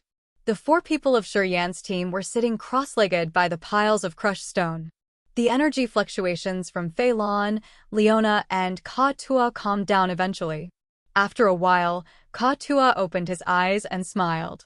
He thanked Shiryen sincerely. Senior, my second sky of original god realm has been strengthened. My energy is brimming, reaching the threshold to break through again. I think as soon as I have some comprehension of power Upanishad, I can enter the whole new world of third sky of original god realm. Shiryen chuckled, nodded. So can you estimate how much time you need before your breakthrough comes? I think that it won't be too long. Ka-Tua was excited. If you can maintain your support for me. Of course, Shiryen chuckled. Broken Star Field suits us well. Fighting is everywhere. When the experts die, people collect materials while we collect the corpses. Our harvest is much larger than anyone else's. Ka-Tua laughed as he felt so lucky. Fei Lan stood up quietly. She had a faint nimbus on her wrinkled face. Her spirit, chi, and soul were vigorous. She frowned at Leona. Leona sat neatly. The area around her was like a dark abyss that had swallowed all the light. Her figure was vague in the shaded area. She looked like an ominous shadow. A magical and profound energy came from her soul altar. Shiryen and Ka-Tua were surprised. They looked at Leona, their faces touched. You can see it, right? Leona is about to break through too. Pondering for a while, Fei Lan felt surprised and happy. Seems like she has harvested a lot lately. When she broke through last time, her dark power Upanishad has advanced as well. Talking about the realm, she has reached the threshold. She just needs time to accumulate energy. Then, she can make a strong move. And you've been giving her this amount of energy, an amount that requires hundreds of years to accumulate in just 1 or 2 years. Perhaps she will break through earlier. Ka-Tua's eyes brightened as he couldn't help but scream, "Senior, you're a lucky charm. Going with you, we will leap up and progress faster." Fei Lan nodded. She sighed inwardly as she said, "Perhaps it's the reason why the cortege of 8 wanted to follow Bloodthirsty. His marvelous power Upanishad could grant his escorts their wishes." "I think I got it." After Leona had finished refining her energy, she woke up. Her eyes were as dark as ink, so dark that it was as if it could swallow any kind of light. She got up quietly speaking. "At this speed of energy absorption, after 1 month at most, I can enter ethereal god realm." Fei Lan and Ka-Tua were excited. They were honestly happy for her. From the day they entered Broken Star Field, they realized that even though they were the top warriors in Raging Flame Star area, they weren't strong enough in this place where there were so many dangers and unidentified factors. If they could improve their competencies, they could live better in Broken Star Field, and they could harvest more benefits. Although Shiryen often sneaked into the areas where battles happened, he was always cautious. He didn't dare to come close to some fights. To some of the particular battles, he didn't even dare to watch even from a far distance. Usually, he would stay as far as possible from the battles between warriors at Ethereal God Realm, especially Second Sky of Ethereal God Realm. He was afraid that the experts at Second Sky of Ethereal God Realm would kill them to warm up. Because to experts at such realms, it didn't require a lot of energy to kill Shiryen's entire team. The battles he dared to observe were usually between warriors at the original God Realm and First Sky of Ethereal God Realm. Since they had Fei Lan and Leona, and they were never greedy for those materials, the others wouldn't trouble them. They didn't consider them their new rivals. Shiryen was always cautious. In Broken Star Field, they had harvested the benefits they could at the best rate. They didn't need to join any battle, but their harvest was abundant. Anyway, no one could know this. Seeing the 3 of them waking up and refining the energy they had just harvested, Shiryen smiled, retrieving the power he used to restrain Jiyu. Then, they continued moving deeper into Broken Star Field. Jiyu got used to his confinement. He didn't bother asking anymore. Every time he was released, he just continued to lead the way, not saying anything. They felt satisfied with Jiyu. This boy wasn't mature, but he knew how to guess what people were thinking through their countenances. He knew what to do to not provoke others. Jiyu was a smart kid. Standing in the middle of the crushed stone piles between the collapsed mountains, a mature, attractive woman was observing something on the ground. That woman was from the Demon Clan. Just like Dishan, she was a member of the Black-Winged Clan with 2 massive wings on her back. Her curvy body was shrouded in a black dress, which lingered on her healthy, wheat-toned skin. Her long black hair cascaded like a waterfall, reaching her rear end. She bent her body slightly, which revealed her heavy bosom. She focused, gliding swiftly between the crushed stone, her flying posture gentle like a bird. She suddenly felt something and she halted in the air. Her phoenix eyes twinkled, silently watching the incomers. Shiryen's team paused, hovering dozens of meters away from that beautiful Demon Clan woman. First Sky of Ethereal God Realm, Fei Lan whispered. "This area has nothing valuable. I wonder what she's looking for." "So strange," Jiyu mumbled. Shiryen looked at the piles of crushed stone. He could see some tufts of green grass, which looked ordinary without much energy, fragrance, or any halo. However, that charming demon woman was crouching in the grass. Her slender fingers grabbed the green leaves that could be found everywhere else here. She gingerly watched Shiryan's team, frowning. She pondered for a while and then continued her work of harvesting the grass. What kind of grass is it? Shiryan contemplated and then asked in a low tone. Phelan, Leona, and Katua shook their heads. Jiyu thought for a while and then lowered his voice to answer Shiryan. It's called Immortal grass. Only this area has this kind of grass in Broken Starfield. It's ordinary. I've never seen anyone harvesting this grass. This immortal grass doesn't have energy fluctuations. No alchemist comes to harvest it. However, immortal grass is tenacious. After being cut, it will heal itself immediately as if it never died. Except for this feature, I don't know any of its other magical effects. Immortal grass. Shiryan repeated the name silently. He was bewildered for a while before walking towards the piles of crushed stone. The black-winged woman paused her work. She stood up, her legs beautifully slim. Her bright eyes glared at him coldly. Shiryan smiled friendly. I just want to pick a leaf to see. I mean no harm. Don't be tense. This woman had first sky of ethereal god realm, which wasn't a significant threat in their opinions. That was why Shiryan dared to come over. If she had had second sky of ethereal god realm, he wouldn't have dared to get so close. Do you need this grass? The woman was astounded, her eyes showing her disdain. Do you know its effects? No, Shiryan smiled, shaking his head. I'm just curious. Simply curious. Pausing for a while, he continued, Did I disturb you? The black-winged woman knitted her brows slightly, speaking as if she was bothered. You don't know anything? Why would you look around here? Forget it. If you want to waste your time, just do it. Then, she turned around and left. Like a blackbird, she made a gentle curve in the air, disappearing shortly. Seconds later, they couldn't see her anymore.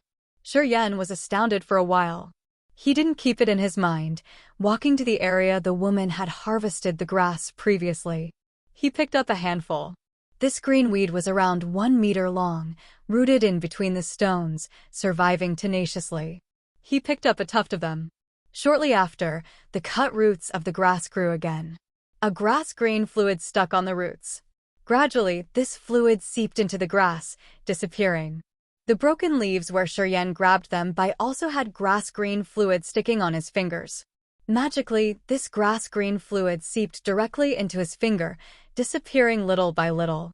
And the most tenacious grass started to wither as if their nutrients were taken away. A drop of ruby immortal demon blood in his finger suddenly vibrated. Chapter 940, Enemies on a Narrow Road. Chapter 940, Enemies on a Narrow Road, _ The grass-green fluid of the immortal grass seeped into his flesh, vibrating his immortal demon blood. And a wonderful thing happened. After that rice-sized drop of immortal demon blood slowly absorbed the fluid of the immortal grass, it enlarged. The blood she stored in that drop of blood became strangely abundant. Shiryan was baffled. Jiyu couldn't help but hiss, What's going on? He jumped and landed next to Shiryan. While Shiryan was absorbed in his thoughts, Jiyu shot out a light, cutting the grass underneath. However, those leaves he had cut were still vivid green as if nothing happened. They didn't wither and die like the grass in Shiryan's hand. Jiyu was perplexed, looking at Shiryan and asking seriously, Why did this grass wither and die in your hand? Jiyu threw the grass he had cut on the ground. Those leaves moved like snakes, protectively slithering towards the grass. The cut leaves joined the grass. They looked as vibrant as they were a moment ago. Phelan, Leona, and Katua were surprised. They stormed over, stooping to observe the immortal grass. However, they didn't spot anything abnormal. Shiryan was baffled for a while. His eyes gradually brightened up, laughing happily. Just like a beam of dark light, he moved back and forth between piles of crushed stone, grabbing tufts of immortal grass and squeezing them. Drops of green fluid seeped into his flesh and dissolved. The immortal grass leaves he plucked withered and died shortly after as if their fountain of life had been taken away. After 5 minutes, all the immortal grass around this place looked like they were squeezed. They shriveled and died. At this moment, Shiryen stopped, his eyes brighter and deeper. A smile hung on the corner of his mouth. Immortal grass and immortal demon blood were somehow similar. They could mingle with each other and help him condense more immortal demon blood. Thousands of tufts of ordinary immortal grass brought him at least 100 new drops of immortal demon blood. This amount could be compared to essence chi from dead bodies of some original God realm experts. Shiryen was happy, laughing loudly. This grass isn't bad. Interesting. Jiyu, Fei Lan, and the others looked at him dazedly. They knew that this kind of green grass had some magical effects on him. However, since he didn't disclose it to them, they couldn't guess anything. Is there more immortal grass around? Shiryen chuckled, asking Jiyu. We can go there if it's further away from this area. Jiyu shook his head with a smile. No, only this place. You've consumed them all shortly. I'm afraid that we can't have them later. What's happened after all? Nothing, this grass is good for me. Shiryen smiled, stretching his body and speaking contentedly. We should go. There's no reason to stay here. Ji was so curious, but if Shiryen didn't want to say it, he couldn't do anything. He nodded and continued to lead. A long time afterward, the black-winged woman who had disappeared from this area returned with 2 black-scaled tribe clansmen of the demon clan. The 2 black-scaled men looked muscular and rough. Their bodies were covered with fine black scales. They had a naturally imposing aura that people didn't dare to underestimate. Both of them were at 3rd sky of ethereal god realm. The 3 demon fellows stood in the middle of the withered grass on the ground, their faces grimaced. Something is wrong.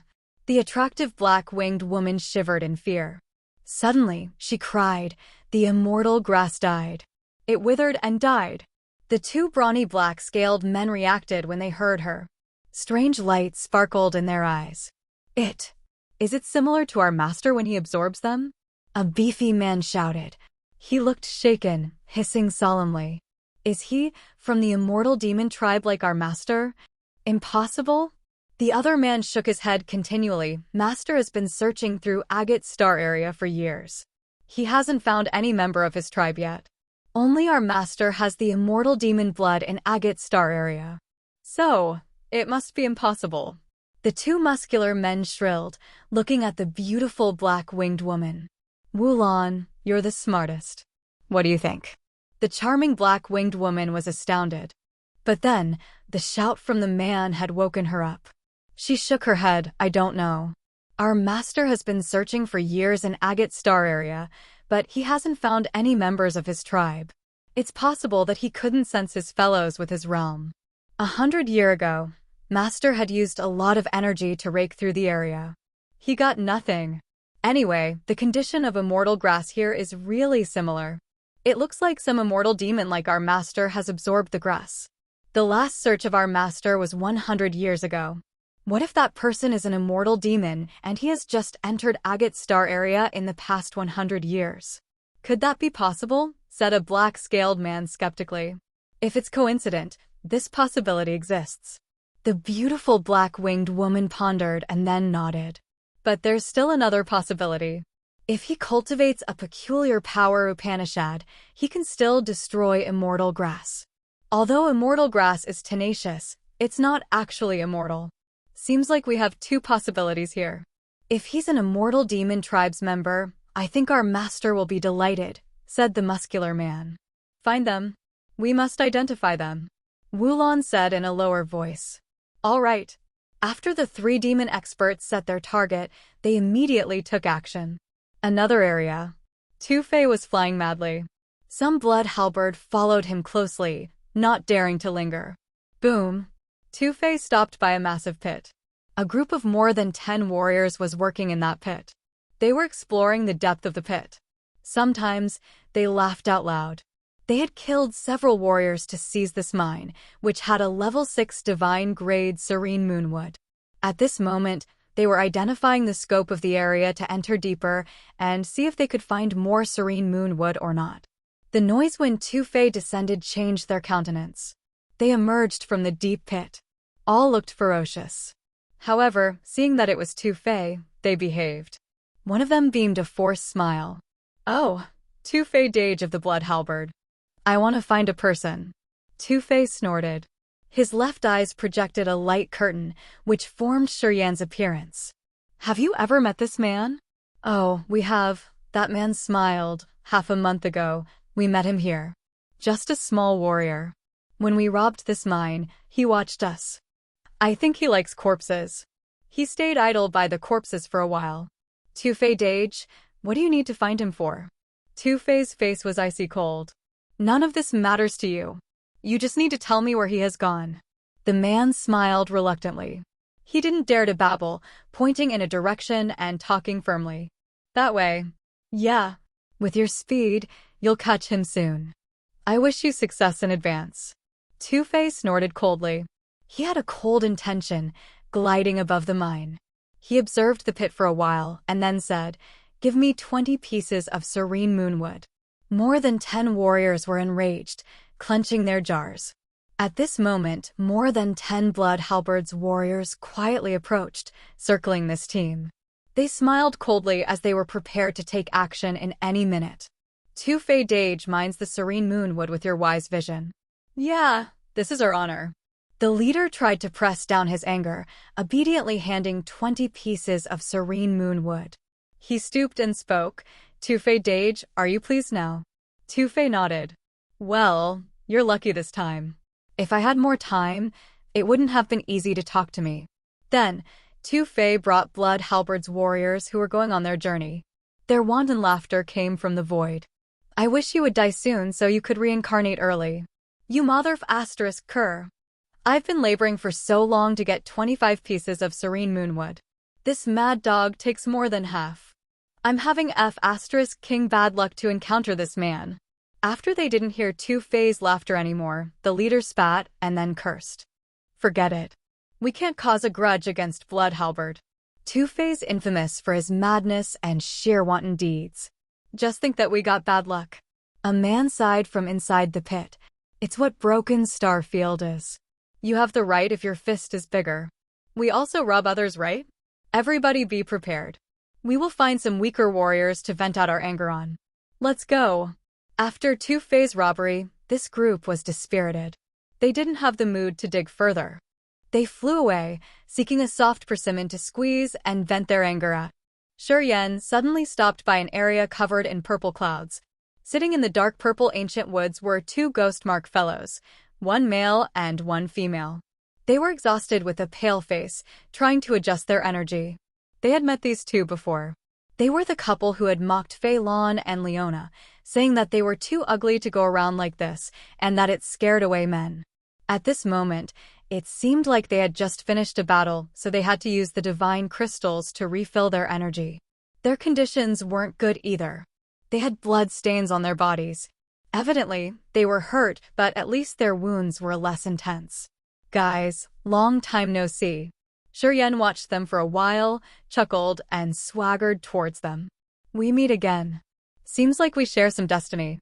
Haha, I wonder if you have time for a little chat. Fei Lan and Leona were eager to storm over. Their auras became dark and sinister. They followed him, walking toward the ghost-mark couple. The ghost-mark couple was closing their eyes to stabilize their energy.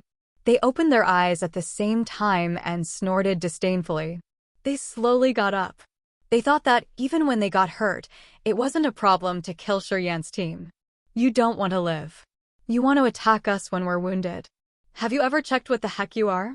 The charming ghost-mark woman wiped the blood trickle on the corner of her mouth, shouting coldly, "Court death." Chapter 941. It's dark. Please close your eyes. Chapter 941. It's dark. Please close your eyes. Underscore. The ghost-mark woman hissed, her face cold. A supple power of water arose in her soft palms, condensing into a drop of pure water. She didn't say anything that didn't make sense, snatching over them from a distance. That water drop became like a massive sea pouring down from the sky. That water drop was as big as a rice grain. It was crystal clear with a soft halo and immense steam. While falling, it enlarged. Shortly after, it became as big as a fist, bringing the power of a 1,000-man army and the confining power of water. Shiryen, Feilong, Leona, and Ka-Tua became stern. Their spinning soul altars were like they were held back in a bog, which delayed their power Upanishad and slowed down their energy circulation. Swoosh, swoosh, swoosh. The water drop fell. Ear-piercing explosions echoed like a mountain had just collapsed. The ghost mark man had peculiar bearings. He smiled brightly and 2 fire snakes flew out of his eyes. The blazing red columns extended hundreds of meters. Despite the distance between them, they attacked Feilong and Leona. These 2 ghost mark fellows seemed to be husband and wife. One cultivated fire while the other cultivated a supple power of water. They had used duet cultivation to support each other. Their power Upanishad could blend with each other, and even their power Upanishads were opposed to each other. Not only that, the fiery power of his flame could strengthen the aura of her water. At the same time, a supple power of water could make the fire not discernible. "Watch out!" Feilong hissed, her figure disappearing. A moment later, countless pale lines of corrosive energy appeared in the void between them. They weaved like a thick spider web, covering every inch of the void. Sizzle, sizzle, sizzle. Several hundred corrosive lines merged into one flow, entering the water drop. Sounds of things being corroded arose. The fist-sized water drop shrank rapidly as a significant amount of steam was dissolved. Feilong's aura changed. Her god body even turned into a flow of corrosive air, shooting towards that ghost mark man. The ghost mark man was shocked. He was stunned because of Feilong's power Upanishad. The corrosion power Upanishad was one of the 8 great inheritances of the Bloodthirsty's Cortege of 8. It was rare in any star area. It was unique compared to any popular power Upanishads. Not many people knew it. Evil and eccentric power Upanishads often hid terrifying abilities. The Ghostmark couple understood it well. Seeing her corrosion power Upanishad, they immediately became severe. At this moment, Leona also expanded her god domain. The endless darkness diffused from her body like a black curtain shrouding the entire sky, shading all the stars and absorbing all the light. It was getting dark. The absolute darkness engulfing any kind of light expanded hundreds of miles around Leona. People couldn't see any beam of light in every place that was too dark. This kind of darkness didn't affect only people's visions, but also the sea of consciousness, touching sense, and even perception. In the dark, the Ghostmark couple had their 5 senses covered. Their eyes couldn't see their surroundings. Their god body couldn't sense the movement of air and energy. Their soul consciousness couldn't detect the auras of living beings. Their sea of consciousness had been covered. They suddenly became blind. Leona's dark power Upanishad would cover the eyes and soul consciousness of everybody but herself. She wasn't affected, and she could move spookily in the dark. She could approach the Ghostmark couple easily to kill them. Shiryen and Ka-Tua were also shrouded in the darkness. Their perception wasn't different from the other 2. Although they had their eyes open, they weren't different from a blind man. All of their senses were blocked. However, it was temporarily. After 3 seconds, they felt a fantastic energy descend from the sky, hitting them. Under that strange power, they were able to get rid of this involuntary confinement.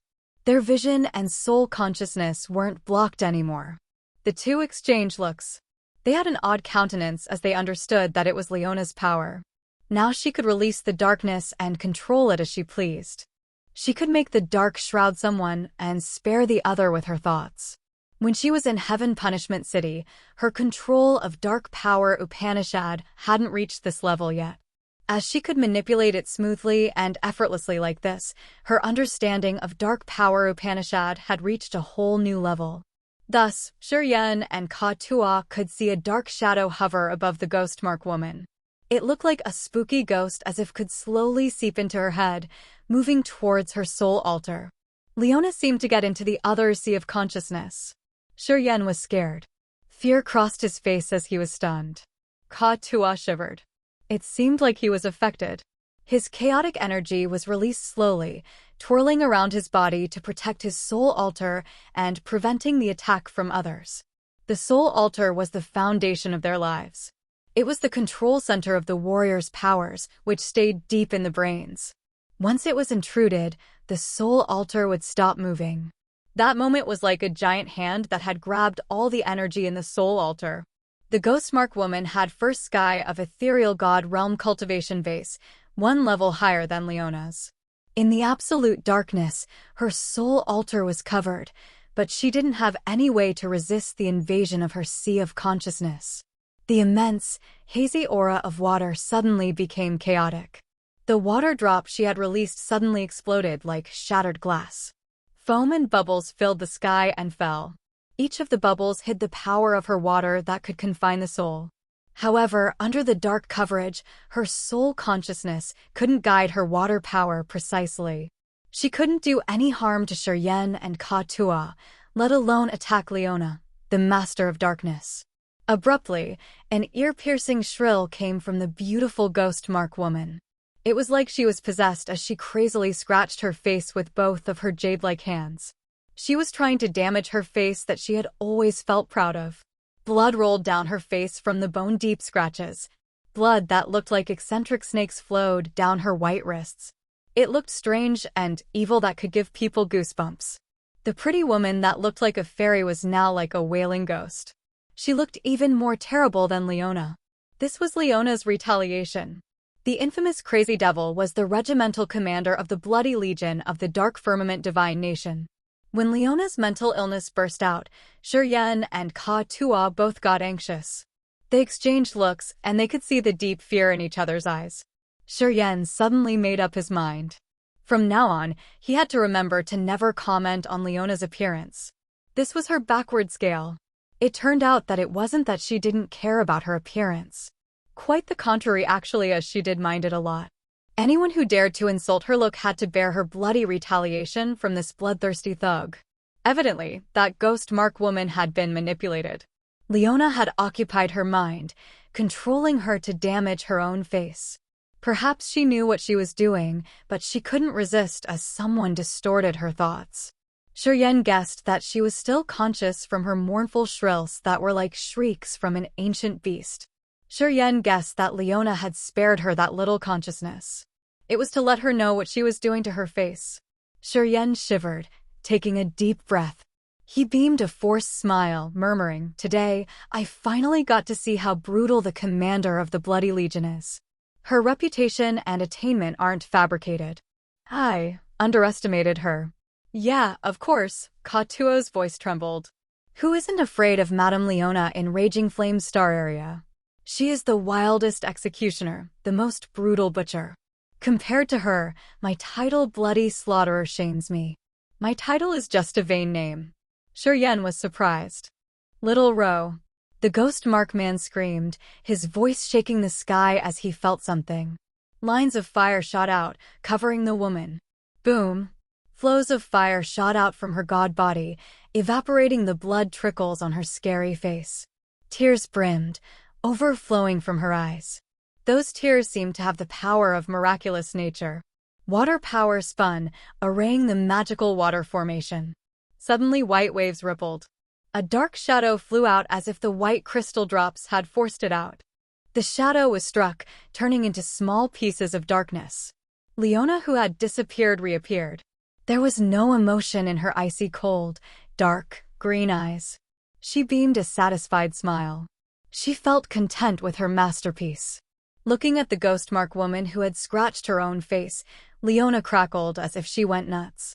In her crazy laughter, she disappeared again into the darkness. Shiryen and Ka-Tua couldn't see her anymore. "You guys stay away from this. You don't need to participate in this battle." Fei Lan's voice arose from a deep place in the darkness. In the next moment, Shiryen and Ka-Tua were pushed out of the darkness shortly.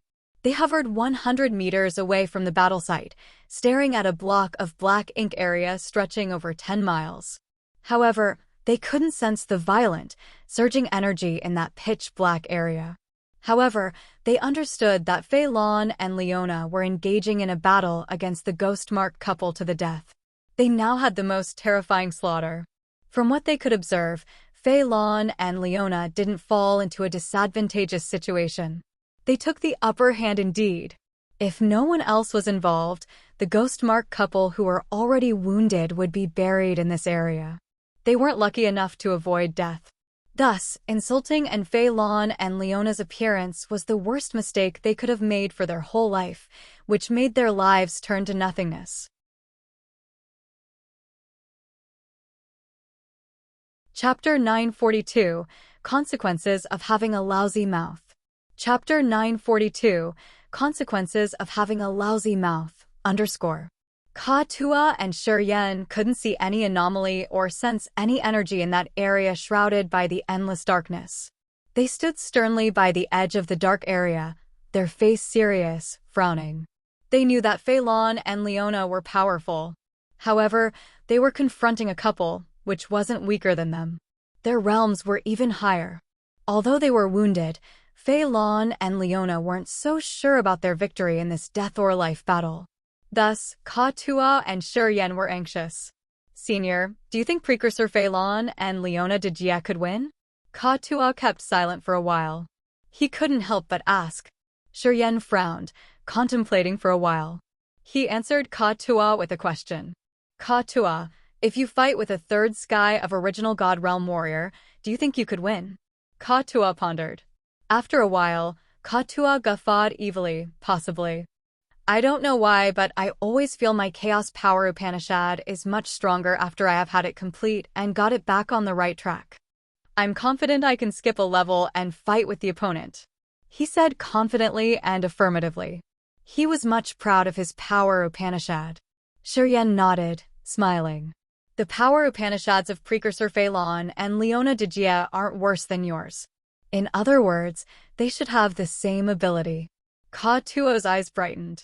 Precursor Fei lands at the first sky of ethereal God realm. As far as we're concerned, if she has to fight for her life, she could resist a second sky of ethereal God realm expert. And Leona, she has the competence to fight against a first sky of ethereal God realm expert. And that couple got hurt before. Ka Tua laughed out loud, nodded continually. Listening to you, I suddenly feel that they will win for sure. I think so. Shi Yan suddenly calmed down. Our powers Upanishads are unique. They're much different from the popular ones. Rare powers Upanishads guarantee stronger and more bizarre powers. If you can skip one level and fight, they can too. They won't be defeated. Senior, Ka Tua was astounded for a while, looking at Shi Yan as if he suddenly recalled something. If you fight with the other, which is the highest realm you can resist. Your powers Upanishads are even more peculiar than ours. You have 3 powers Upanishads at the same time. You've fused with the origin. Which level of the opponent you can resist without falling into a disadvantaged situation? Shi Yan was startled. I've never tried. I'm not sure. However, I think I won't be damaged much if I fight with a third sky of original God Realm warrior. Perhaps I could win. Ka Tua was shaken. After a while, he beamed a forced smile. Senior, you're worth your name. Boom. A blood-soaked figure flew out from the darkness while they were talking. Along the way she gliding, the ground was turned into a bloody deep ditch. Swish. She halted right in front of Shi Yan and Ka Tua. The ghost mark woman was blown through the ground for hundreds of meters. At this moment, the ghost mark woman was blood-soaked. Her clothes were torn, revealing her skin. On her exposed skin, there were many cuts as if someone had used a sharp knife to scratch her body. Hundreds of deep-to-bone cuts were still bleeding. Her face, neck, breasts, legs, and shoulder were bleeding as if she was executed by dismembering. She looked so pathetic they felt it hard to look at her. Too pitiful. Shi Yan shivered inwardly. He couldn't help but gave a forced smile. Just one comment saying you look ugly and you get it done this way? If you mind your appearance that much, why won't you find a solution to recover your face? It's obvious, but you don't let people talk about it. Such a stubborn, mad woman. Shi Yan shouted in his mind. Ka Tua shivered. He instinctively lifted his head. A ghostly shadow with darkness swirling around her arose, then flew toward them. Talk, talk, talk. Blood dripped from the fingertips of her relaxed hands. Apparently, it came from the ghost mark woman. Shi Yan observed. He could see pieces of flesh. Leona grabbed the ghostmark woman who had insulted her, then used her fingernail to cut, bleeding every inch of that woman's attractive body. She had cuts hundreds of times, not even spare the area between the woman's thighs. Too wicked. The ghostmark woman was dying. Looking at the crazy resentment in her dim eyes, Shiryen and Ka-Tua felt sorry for her, thinking that she had terrible luck. Because of her lousy mouth and some insulting words, she bought herself a death sentence. She got so many cuts on her body, which made her more pathetic. Why didn't she do that? Swoosh! The water-blue soul altar floated up from the woman's head. Her ethereal soul and her appearance were the same with her real body, with deep-to-bone resentment and wild, bloodthirsty desire. It glared at Leona. Leona acted as if she didn't see it. She strolled toward Shiryen, throwing him a glance. "Why are you still standing there idle?" Shiryen reacted. He touched his forehead, and his soul altar floated out of his head. The black hole on the Upanishad tier of his soul altar enlarged, generating a terrifying suction force. The soul and the soul altar of the ghost marks woman swayed violently. She had a deep fear on her mesmerizing face. Her soul shivered, trying her best to wiggle to get away. Usually, it was hard to destroy the soul altar unless using the original incipient grade weapon or the most terrifying powers Upanishad. That woman thought Leona couldn't destroy her soul altar, and with the unique features of the soul altar that could get through confining abilities, she could escape this battle site shortly. Unfortunately, she didn't know Shiryen, a monster. Shiryen had the lowest realm here, but his powers Upanishad were the evilest ones. That power Upanishad in the form of a black hole could swallow soul altars. At the moment the suction force reached her, she felt something wrong. In the next moment, she had to struggle to get rid of it. However, it's too late. No matter how hard she had wiggled, she couldn't get away from the black hole's suction force. That black hole was the nemesis of soul altar. It pulled the soul altar little by little. Slowly, the soul altar disappeared into the black hole. At this moment, Shiryen and Ka-Tua understood why the wounded body of this woman shot out from the dark, falling right under their feet. Leona wanted to let Shiryen engulf that woman's soul altar. Swoosh! The woman's soul altar disappeared entirely into the black hole. All of her vital signs vanished as if a sharp knife had cut off all the connection in just a blink. This world would no longer have that woman's aura. She left no trace as her soul had utterly perished. Deep in the dark, the ghost-mark man seemed to get it right away. The painful screech arose from the immense darkness, just like when a beast had lost its mate. In his pitiful roar, a sea of fire emerged in the dark, flying away. "I swear I will use the last days of my life to hunt you down. It's my sole purpose to live. As long as you are still alive. As long as you still exist. Wherever you are, I will skin you and draw your bones alive. I will make you suffer for 10,000 years before you can die. I swear you must die in the most painful ways."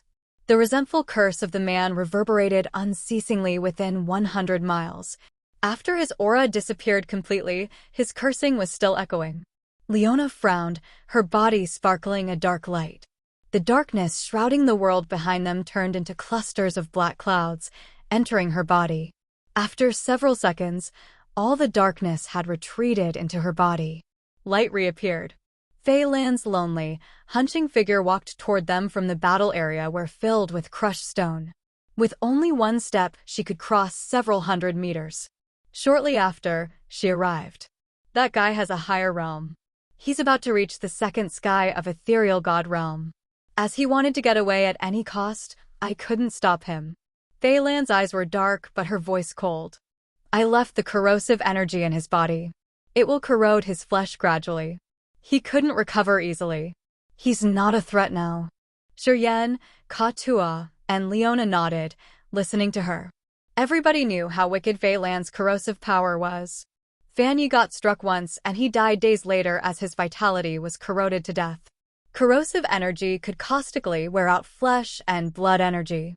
As soon as she left a beam of her corrosive energy in the warrior's body, although he wasn't hurt much, as time flies, the terrifying effect of her corrosive energy would become significant. This time, Fei Lan had seeped her erosive energy into that ghost mark man. As he had wounded before, he wouldn't have the strength to battle with them in a short time. If he didn't have the magical medicines or pellets to support, his realm could be degraded, while his body was decaying. Although his words were threatening, he didn't have the competence to do that.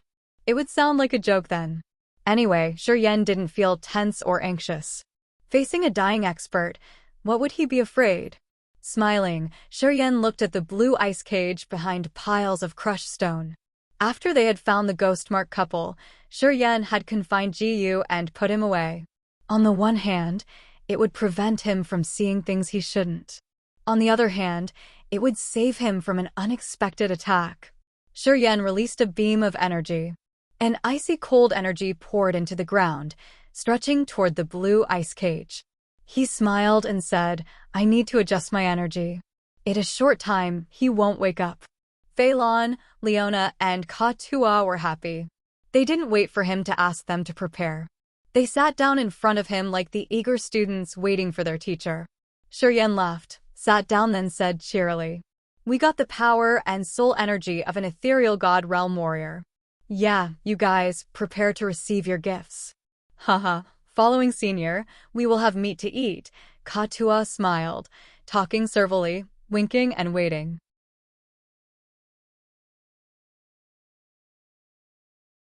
Chapter 943. Connect two places.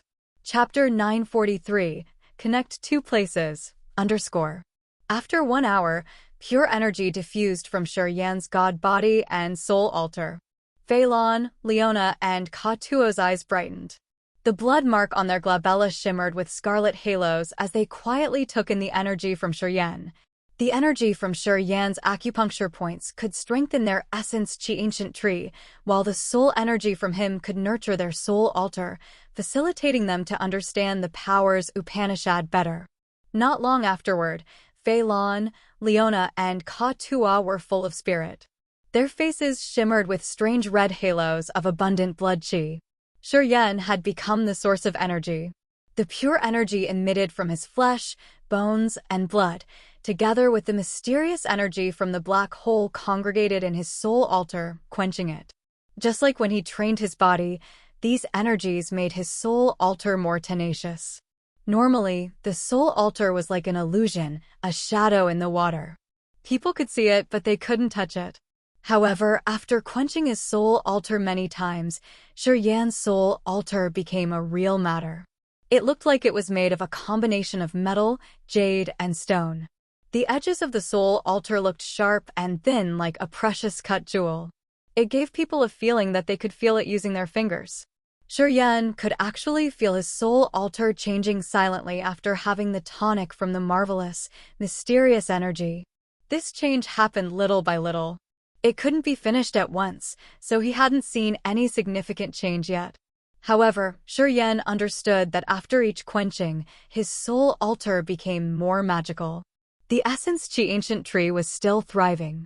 It was crystal clear like a jewel with god power moving inside. Each branch was brimming with immense, pure energy, which was the fountain of his strength, the foundation of his existence, and the motivation that made him stronger. At this moment, each branch of his essence chi ancient tree was filled with energy. Unless he went through another breakthrough to expand his essence chi ancient tree, he would have no more room to store energy. The energy stored in his body had reached its limit. Smiling, Yan opened his eyes. He silently checked his condition for a while and didn't feel dispirited. He was just one step away from second sky of original god realm.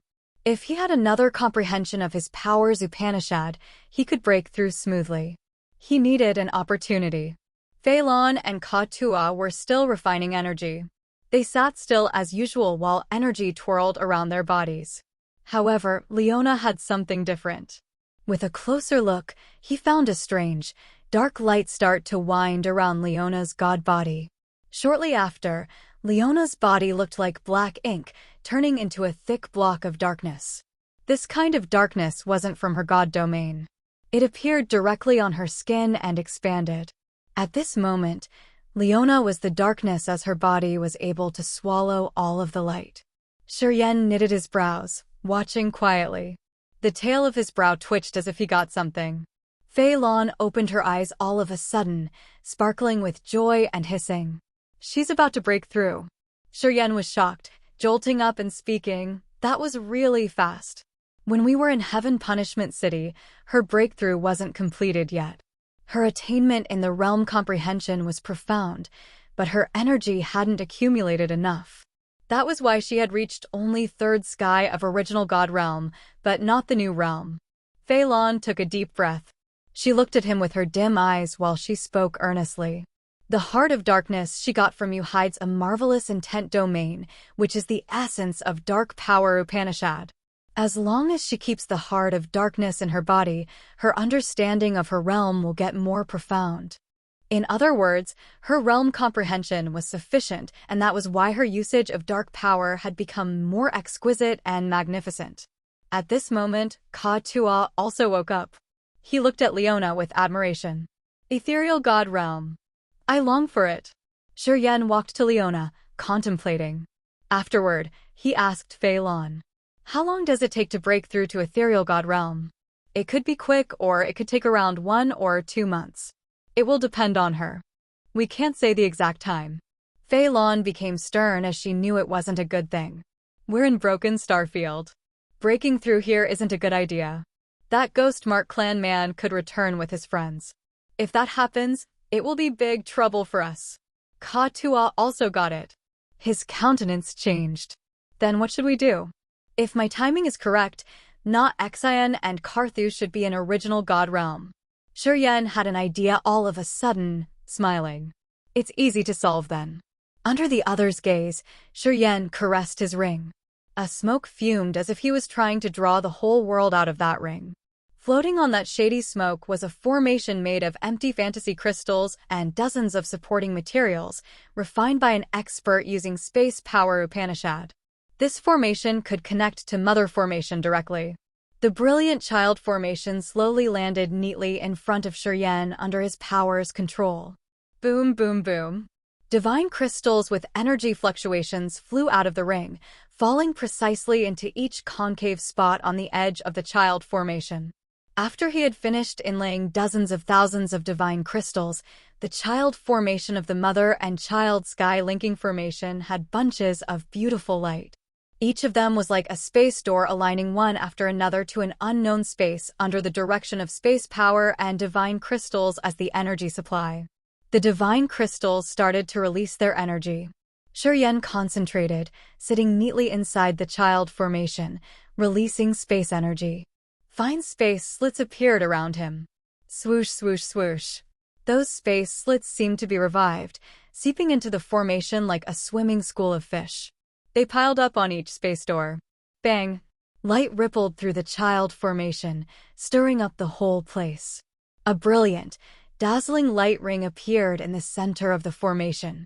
At the moment the light ring bloomed, Shiryen disappeared. His aura was also gone. The beautiful child formation now had a flickering light as space energy fluctuated. Gradually, a light door was formed. Through that door, they saw many shadows, and all of them were the ones that they knew in Old Orchid Star. They saw Kafu, Longju, and Na Xian waiting at the other end as if they knew something would happen shortly. Let Leona de Jia in. Shiryen's voice came from behind the light door. Ask her to hold her energy while crossing the door. Or else, I'm afraid this door won't be able to endure it. Fei Lan reacted, placing a fingertip on her temple. A flow of subtle soul energy flew out, falling into Leona's sea of consciousness. Leona hadn't noticed the changes in the outer world. Listening to Fei Lan's call, she woke up from her state. She shivered and then opened her eyes. She understood what was happening. Fei Lan didn't need to explain. The aura of her dark power retreated. She turned into a beam of dark light, flying through the light door of the child formation. Dash. Center of the ancient city, Old Orchid Star. The mother formation stood on a newly installed stone platform. At this moment, it had magical space ripples and magnificent light. Longju, Na Xian, and the others were guarding the mother formation. Their faces were solemn, waiting. A light sparkled. Shiryen appeared standing on the mother formation. Grinning, he felt satisfied, looking at Karthu, Longzhu, and Na Xian. This formation is really wonderful. We can move between the life stars freely. With this formation, no matter where I am, I can return in just a blink. As soon as he said that, Karthu, Na Xian, Longzhu, and Yunhao cheered up. Swoosh! Leona appeared behind him with a dark aura. After she landed on the mother formation, she nodded to Shuryen and then disappeared. She found a manor, which hadn't decayed after dozens of thousands of years, and sat down quietly. After I've broken through, you have to bring me back to Broken Starfield. A sole thought of Leona appeared in Shuryen's head after she had gone. Shuryen smiled, nodded, and then turned to Na Xian. How are you doing? Anything serious happened in Old Orchid Star lately? Everything's fine. Na Xian smiled sincerely. The kids are all happy. The cultivating materials we brought home from Broken Star City can boost up their cultivating progress. They can condense the god body soon. And Jungu is recovering well. He'll be alright in 2 months at most. We bought him good pellets, which are increasing his recovery speed. They didn't enter Broken Star Field. After buying a lot of cultivating materials, they took the mother formation and returned it to Old Orchid Star. This time, the giant tribe had a big harvest. They brought home a significant amount of cultivating materials, which stirred up the entire tribe. They finally found hope in their lives. Karthu used Shuryen's divine crystals to buy a lot of cultivating materials, pellets, power Upanishad scriptures, and suitable training yards for low-realm warriors. He also explained the wonderful and yet strange features of Agate Star Area to warriors from Grace Mainland and Raging Flames Star Area. Where are you guys? Still in Broken Star City. After Na Xian calmed down as he couldn't hold his curiosity. In the Broken Star Field. We want to explore for a while. Shuryen didn't tell them the details. He just smiled and said, Precursor, please help me take care of my family and friends here. And as for the ones I've rescued, please hide them away.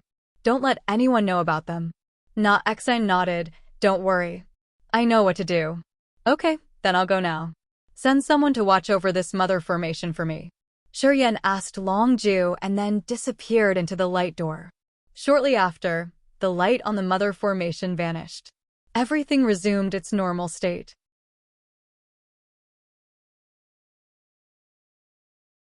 Chapter 944, Whereabouts Disclosed.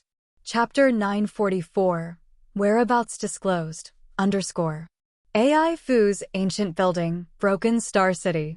3/3 sky of original God realm experts stood in the hall. With logbooks in their hands, they were reporting the recent turnover of their business. They reported all transactions completed in detail to AI Fu. AI Fu lay on his soft sofa, drinking good wine. He felt very satisfied. Abruptly, a small bell near him rang hurriedly. AI Fu frowned, putting down his glass of wine. He waved his hand impatiently to the 3 who were still reading their records, asking them to leave immediately. The 3 of them bowed and excused themselves. After they had left, AI Fu gave a low shout. An old man emerged from the 5-colored passage behind him. It was his guard who watched over the treasury. He had sent him to Broken Star Field to keep track of Shuryen. A spooky shadow slowly emerged in the void between AI Fu and that old man. That shadow was slowly moving and merging in one place. AI Fu had a dark face. He snorted. Do you know how much precious materials I had to use to gather your soul from Broken Star Field? If your intelligence isn't worth it, don't blame me for not having mercy. The gloomy shadow smiled reluctantly. Young master, don't worry. The news I got this time will frighten you. You won't feel like it was a waste. AI Fu was surprised. He nodded. Tell me.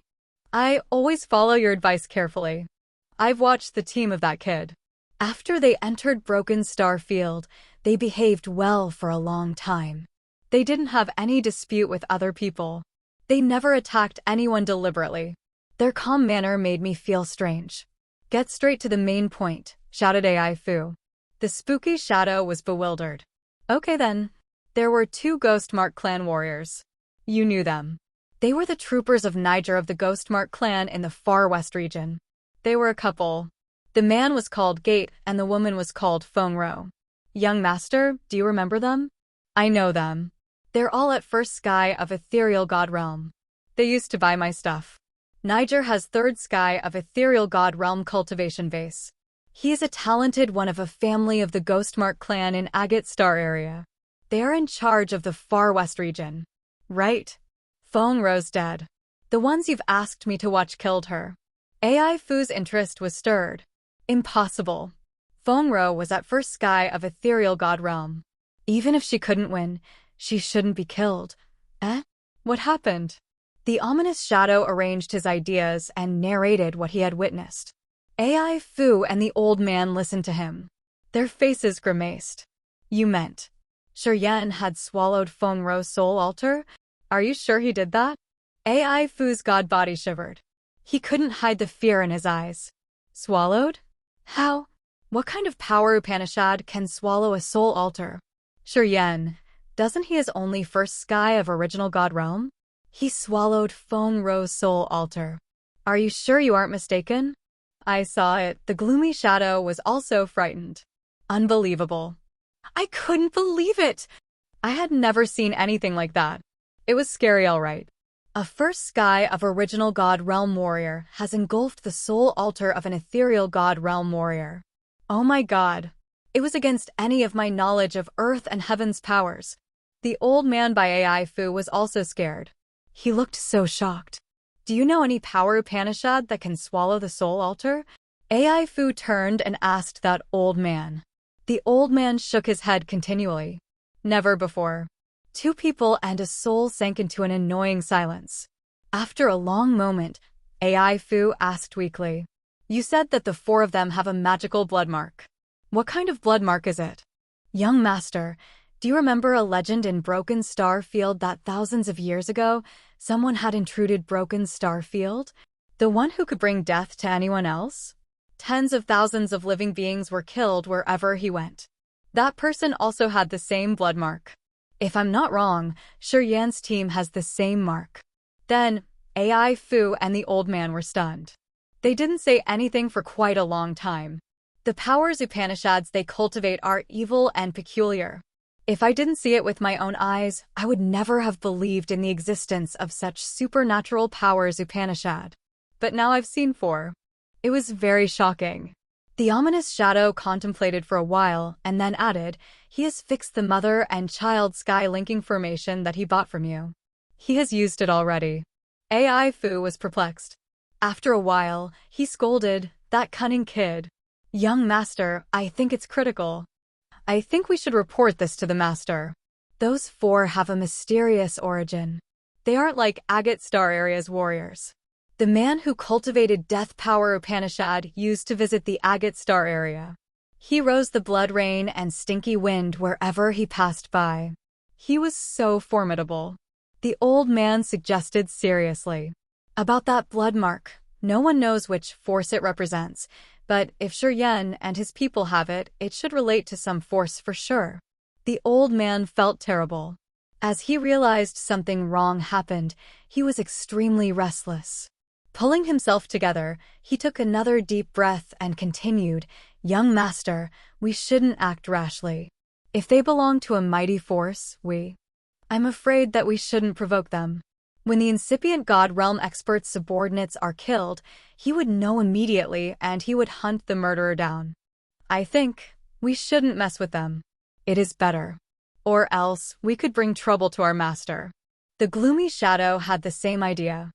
I also feel that they're really intimidating. If they belong to a force, that force should be unimaginably strong. Being their enemies isn't a good move.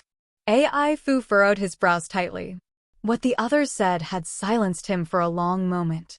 He pondered for a while, sighing begrudgingly. Report to my grandfather immediately. Let him decide. And as for you, you should notify Old Han and tell him not to act rashly. If Blood Halberd wants to die, just let them go. We won't get involved. Old Han was the other third sky of ethereal god realm he had sent to save Yan to ask for the 1,000-fold lotus in case Tu Fei wanted to kill him. However, after that gloomy shadow saw what he shouldn't, AI Fu was scared. He wasn't an impulsive guy. He knew how to protect himself. That was how he was able to live comfortably in Broken Star City. And I got something else. I saw people of Blood Devil in Broken Star Field. The shadow hesitated for a while and then added, seems like they were collecting materials for Blood Devil.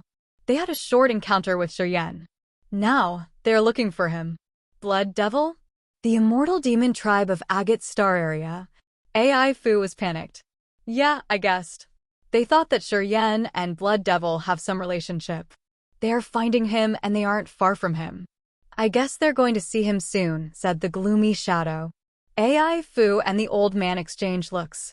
They saw fear in each other's eyes. People of Blood Devil have never operated in the far west region. Why are they here? AI Fu took a deep breath, beaming a forced smile. Broken Star Field is so lively lately. Even Blood Devil has sent his fellows here. Did they verify Shiryen and Blood Devil's relationship?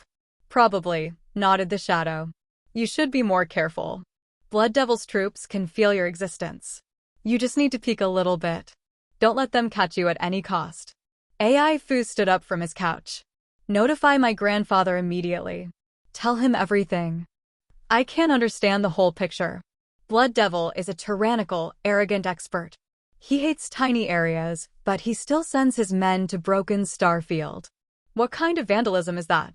Does he have mercy to spare us, local warriors? Although AI Fu had a foul mouth, his mood was so bad. He picked up a jug of wine, drinking crazily.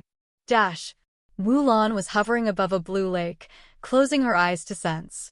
The two-thirds sky of ethereal god realm muscular black-scaled men were so bored, watching here and there. More than 100 warriors were hiding inside a deep pit next to them. They didn't dare crane their necks to watch. A thin and small dark spirit old man stooped his head in distress.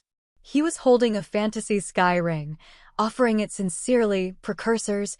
This ring stores all of our harvest in Broken Star Field. Please take a look. More than 100 warriors staying in the dark pit not far from them had sent him to talk on their behalf. 10 days ago, they had killed around 10 experts to occupy this mine. They were happily exploiting a strange metal when they found Wulan's team. They became reluctant. Although Wulan was finding something and she didn't want to see them, they were still panicked. Thus, we have this situation. This man who came here to talk to Wulan's team wanted to offer their harvest so Wulan would show them mercy and not kill them. In Broken Star Field, people would rob and snatch the harvest of the weaker warriors. If they were in a good mood, they would only take the materials. If they were in a bad mood, they often killed all of the poor warriors. Wulan opened her eyes, unable to help but glare at the dark spirit old man. Get lost. Do you think that we want the toys that you're exploiting here? We have only these things, the old man discolored, trying to bend his body lower. If you want anything we have, just say so. Please, you don't need to be polite to us. Haha, people in Broken Star Field are interesting indeed. As they are thugs, they think that everyone else is a thug like them, mocked one of the black-scaled warriors. Yeah, since we've come here, we've met a lot like him. They offered us things as if they're our grandchildren, the other brawny man said. *T, I didn't think that a remote area like the Far West region could be that chaotic. Seems like everywhere in this place will be the same. No place can have peace. I said get lost. Didn't you hear that? Wulan was annoyed. A shiny light emerged from her palm. Shortly, she remembered something. The light on her finger turned into Shiryan's image. Have you ever met this man? Yeah, several days ago, he crossed this place. He went in that direction. The dark spirit old man clarified with a stern face. They're a group of 5. They have a teenager guide and an old woman. This man said in detail, as though he was afraid that Wulan wouldn't feel satisfied with his answer. He gestured, funnily swinging his arm. All right, Wulan snorted, didn't bother to look at him, nodded to the 2 muscular black-scaled men. They jumped and disappeared shortly. More than 100 warriors hiding in the deep pit sighed in relief as they saw the 3 disappear. They thought they had good luck today.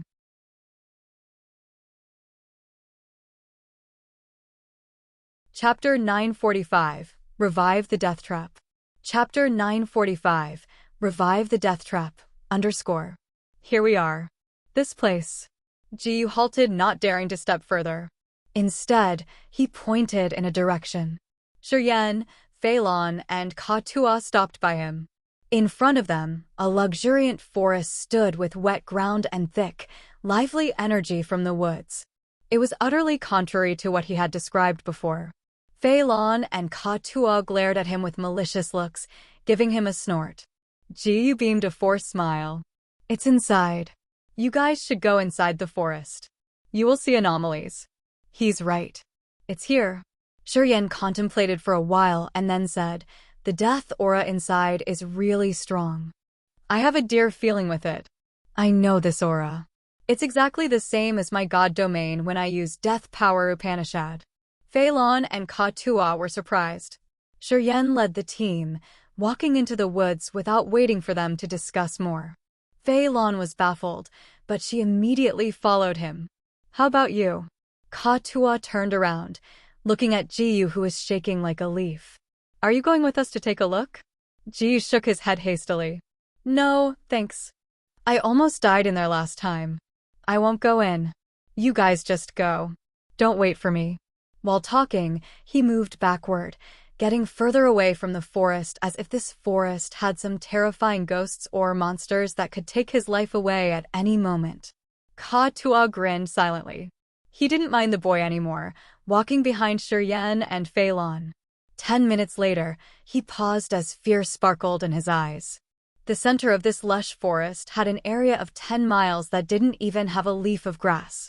There was no energy fluctuation. A quiet, desolate aura hovered, frightening people's souls and making them shiver in fear. Situated in the middle of an exuberant forest, this place looked very peculiar. The ground was damp, but it had no single weed. At the same time, in the area where the death aura couldn't reach, it was luxuriant. All kinds of florists there were extraordinarily thriving. This place was so eccentric.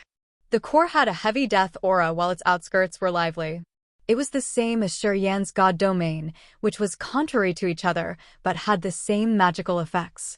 Once Shiryen urged the god domain using Death Power Upanishad, the area around him would become absolutely quiet.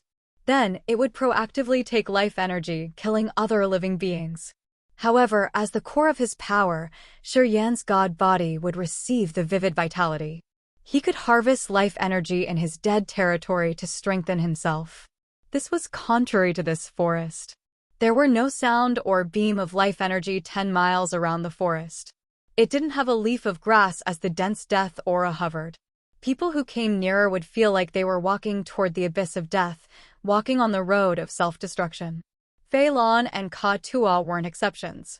They were just standing near the edge of the death aura area, but they still felt fear arising from deep inside their hearts. Their souls and vitality seemed to be drawn away, turning into light dots and vanishing. Feilong and Katua discolored. They didn't dare linger near the dead area anymore. They retreated into the forest. They finally calmed down, but they still looked frightened. That death intent domain was so scary. We just stood outside, but we couldn't endure it. I wonder how many dangers are hiding in there. No wonder Jiyu didn't dare go into the woods. Katua was still frightened, shivering. Feilong was a little better than him. However, her eyes showed her anxiety, which was caused by Shiryen. He got into the area. Not only did he enter, but he was also walking towards the center where the death aura was thickest. He stood silently in the middle of the place, his face astounded. He seemed to be sensing something. Senior, are you all right? Katua lowered his voice, asking instinctively. Feilong didn't look at him, still frowning at Shiryen. She said thoughtfully, if something happens to him here, I'm afraid no one in the entire Agate Star area will be able to get in here. I think this place exists because of him. Because of him? Katua was bewildered. Impossible? He has never met that person before, right? Why did someone leave this place for him? Did he know Shiryen would enter Agate Star area and visit Broken Star Field? It's unimaginable. I think it's impossible. At his realm, he could anticipate anything. Shiryen received his inheritance, went to Raging Flame Star area, connected to the Dark Sky family, and then went to God Perishing Land. From the god-perishing land, he went to Old Orchid Star, staying in the far west region. It seems like a hand in the dark has arranged everything. It was all set thousands of years ago. Fei Lan considered her wording. She muttered, I think he knew that Shuryen would come. That was why he left the intent domain in Broken Star Field, waiting for Shuryen. Ka-Tua was astounded. He still found it unbelievable. However, he believed it shortly after.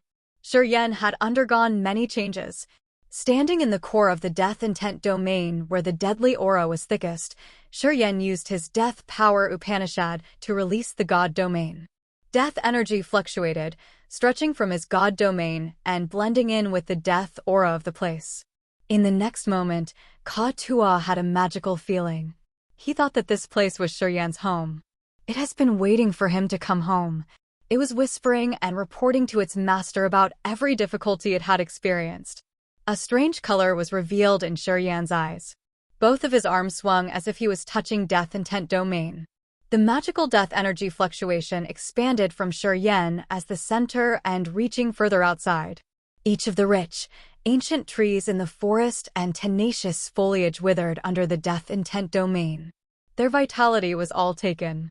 The silent light dots carrying life energy congregated like a drizzle falling into the sea.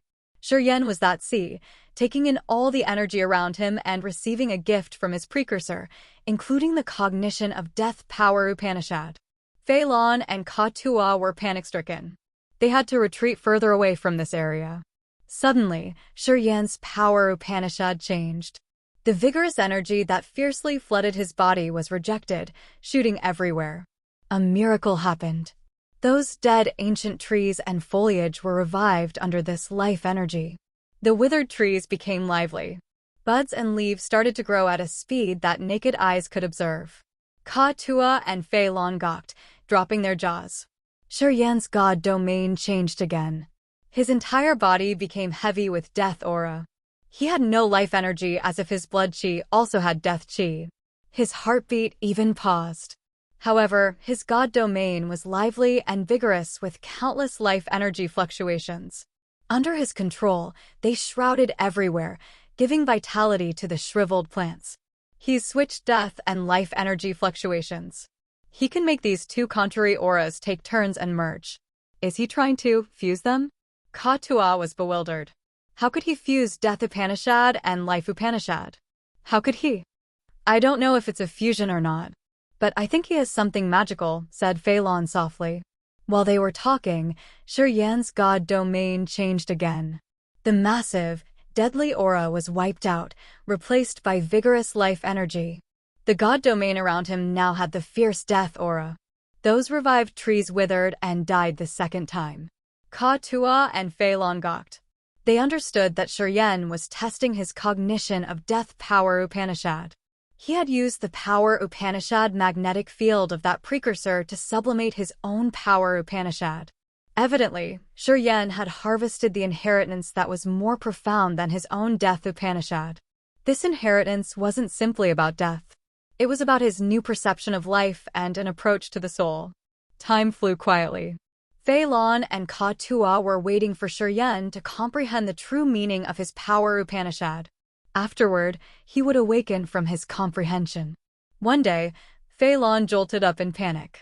She was comprehending her corrosion Power Upanishad and something alarming struck her.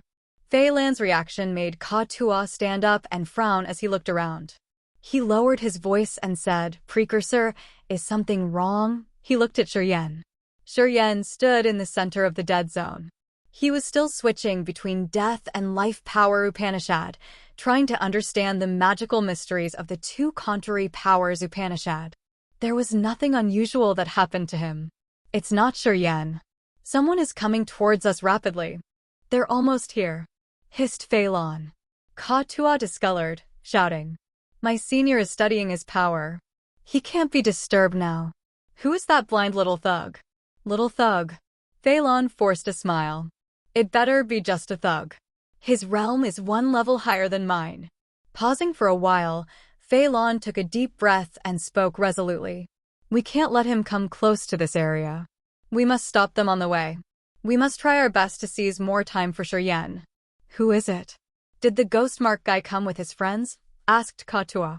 Shaking her head, Fei Lan said, I don't know. Regardless of who's coming, we must stop him. We can't afford to let Shuryen be disturbed at this moment. This opportunity is rare. Once he gets bothered, I'm not sure if we can get into the intent domain the second time. It happens only once in a blue moon. We must seize more time for him. Understood.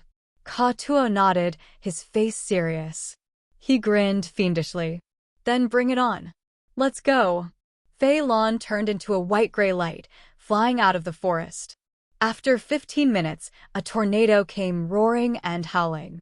It crushed the stone around easily as if it was breaking dried branches. This enormous tornado wanted to cover the entire sky. A figure was shouting and thundering in the center of the tornado. His angry voice shook the sky.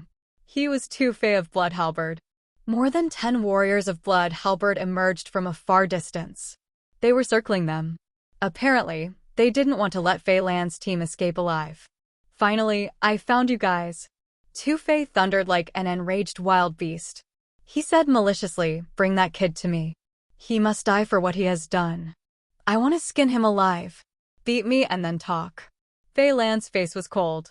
As she knew Tu Feng's murder was disclosed, she didn't want to conceal it anymore. She tried to stick his resentment on her. I killed your little brother. It's not related to Shuryen. Don't shoot at the wrong target. Right. That kid's realm is low. How could he have killed my brother? Tu-Fei roared crazily. He turned into a tornado, storming toward her. His ethereal extent appeared above his head.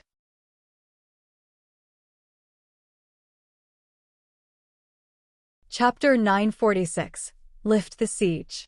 Chapter 946. Lift the Siege, _ Tu-Fei and Blood Halberd's warriors came all the way from Broken Star City. Their purpose was clear, to take revenge for Tu Feng. Shuryen and Fei Lan were the targets of this mission. Shuryen was in his critical moment of comprehending his realm. If he got disturbed and woke up from his cultivation, it would be tough for him to enter that intent domain the second time. In the eyes of Fei Lan and Katua, Shuryen had done many things for them. It was time to pay back his favors. Thus, they stood up and faced Tu-Fei and his Blood Halberd. Although their realms and manpower were lower, Fei Lan and Katua never thought about stepping back. They never thought about abandoning Shuryen and leaving. It was because Shuryen's their hope. As long as Shuryen was alive, as long as Shuryen could get gradually stronger, as long as they went the same way as Shuryen, they would receive enormous benefits. After one battle, they would accumulate a tremendous amount of energy and refine their soul altars at the same time. After they had experienced this kind of indescribable benefit, they never wanted to ignore it. Growling, Katua roared like an enraged beast. He suddenly floated up into the air. Katua released his god domain. Chaotic energy appeared, uprooting trees around them. They twirled around his god domain together with crushed stones, logs, grass, sand, and gravel. They looked like schools of fish, moving around Katua.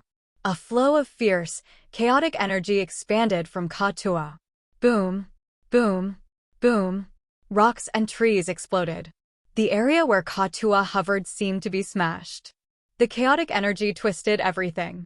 None of the warriors of Blood Halberd accompanying Tu-Fei had reached Ethereal God Realm. They were all in Third Sky of King God Realm and the Original God Realm. One of them was at Third Sky of Original God Realm, which was one level higher than Katua's. However, when Katua released his Chaos Power Upanishad, his twisted power swept the area, affecting all Blood Halberd's warriors. Instantly, they had a distorted feeling that twisted their souls and their vessels, entangling them. When they urged their energy, it felt like someone used a needle to prick their bodies. Just like Leona, Katua could now spare one level and attack the others. A Third Sky of Original God Realm warrior wasn't really terrifying in his eyes. He believed that he could defeat him. Tu-Fei didn't have time to take care of Katua as he was too busy against Fei Lan, his opponent. Fei Lan also had the capacity to leap a level and fight higher realm warriors. It was the first time she showed her ethereal extent. Deep in the sky, a world of the dark and opaque gray air appeared, which looked like a dark, ghostly abyss. This abyss carried the will that could dissolve everything. This world didn't have any lakes or mountains. There was no faunus or floris, but the ash-gray corrosive air. Since this area could corrode everything, there was nothing else in Feyland's world. It looked like this world would never have any living being. The ash-gray ethereal extent slowly descended on Phelan, shrouding her entirely. Two-phase ethereal extent had tornadoes like alarming smoke columns that jutted into the clouds. Their auras were harsh and brutal, as if they could break everything no matter how hard it was. Two-phase ethereal extent collided with Phelan's ethereal extent.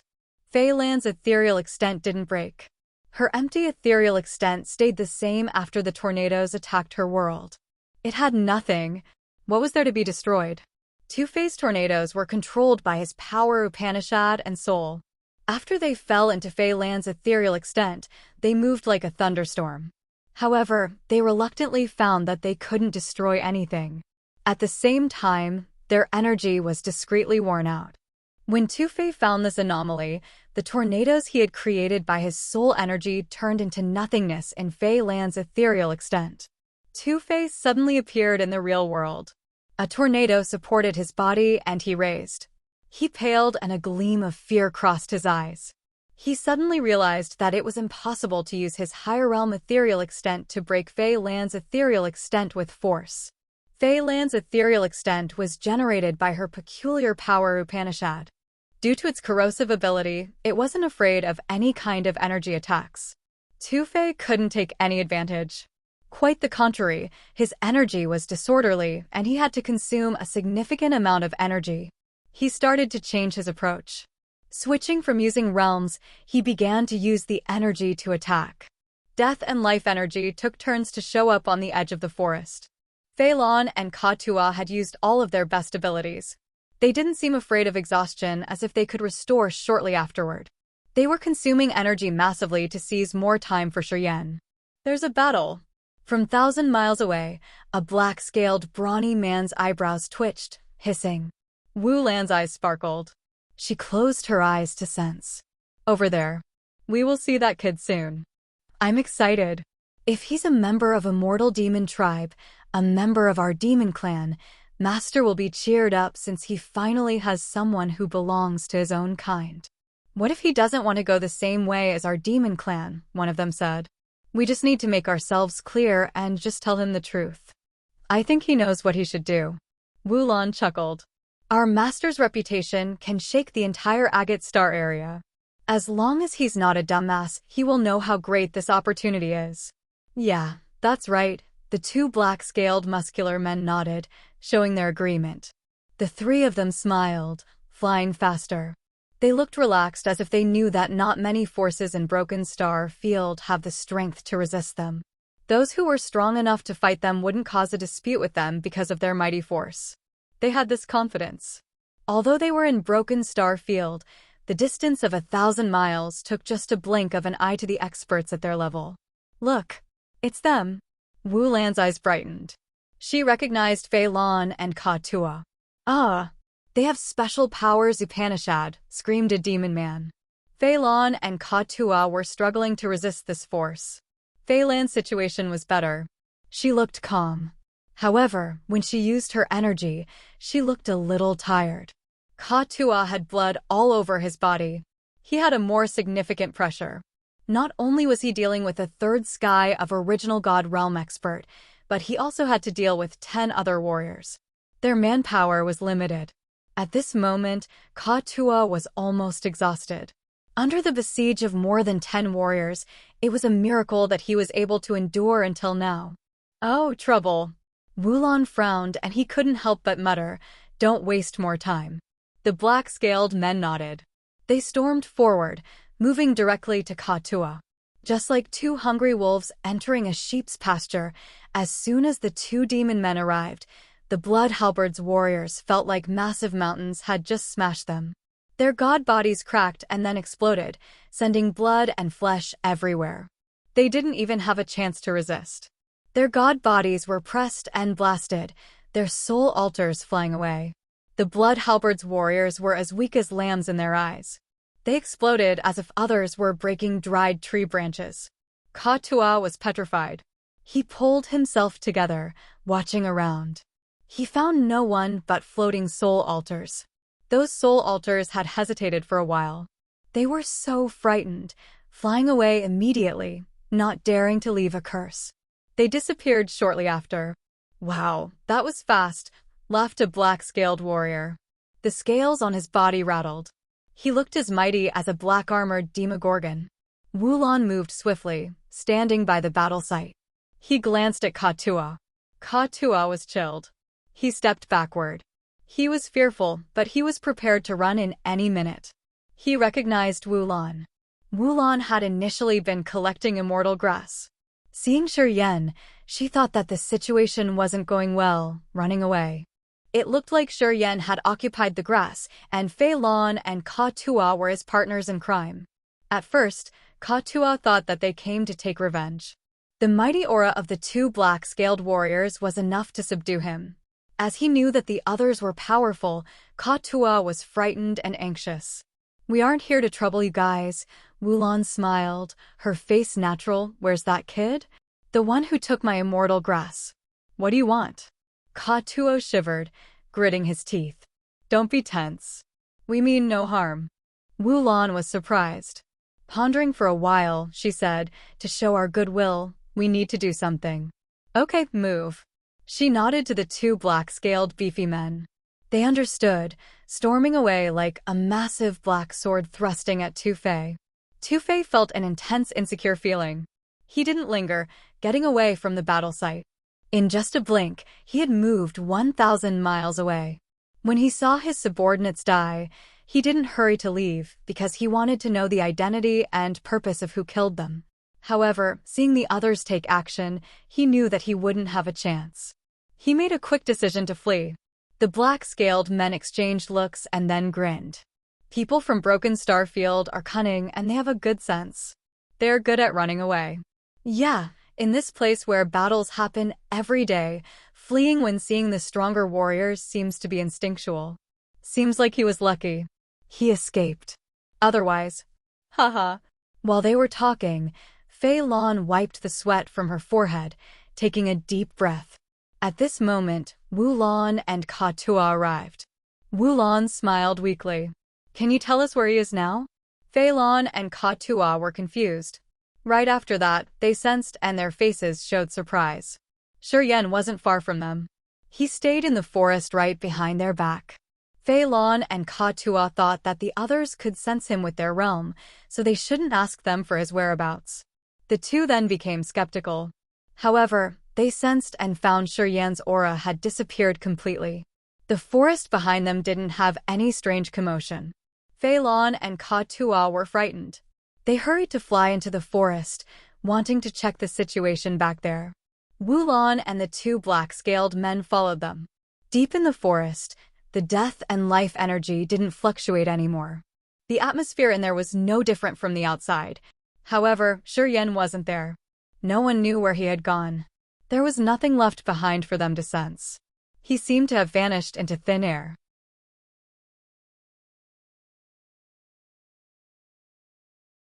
Chapter 947, Death and Life Bridge. Chapter 947, Death and Life Bridge, _ Deep in the forest, Fei Lan, Ka-Tua, Wulon, and the other two knitted their brows tightly, releasing their soul consciousness, which moved like shuttles that observed and searched everywhere. This place didn't have a desolate aura or vigorous vitality. It was similar to the atmosphere of any place in Broken Starfield. Nothing looked strange anymore. The death and life commotions seemed to be just a hallucination for Fei Lan and Ka-Tua. Standing in the middle of the forest, Ka-Tua and Fei Lan were very confused. Where had Shiryen gone? They exchanged looks and couldn't give a reason. Their soul consciousness didn't find any anomaly. Wulan's bold brows furrowed, looking at Fei Lan and Ka-Tua coldly and skeptically. "You said he was here? You aren't trying to deceive us, are you? Where is he?" "He was just right there." Ka-Tua beamed a forced smile, shaking his head.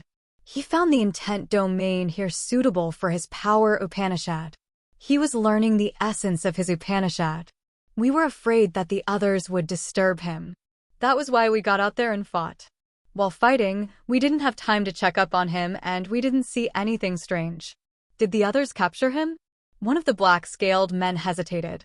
If they still have an ethereal god realm warrior, that one could have avoided your sensing to abduct him while you were fighting. Impossible. Fei Lan snorted, her face stern.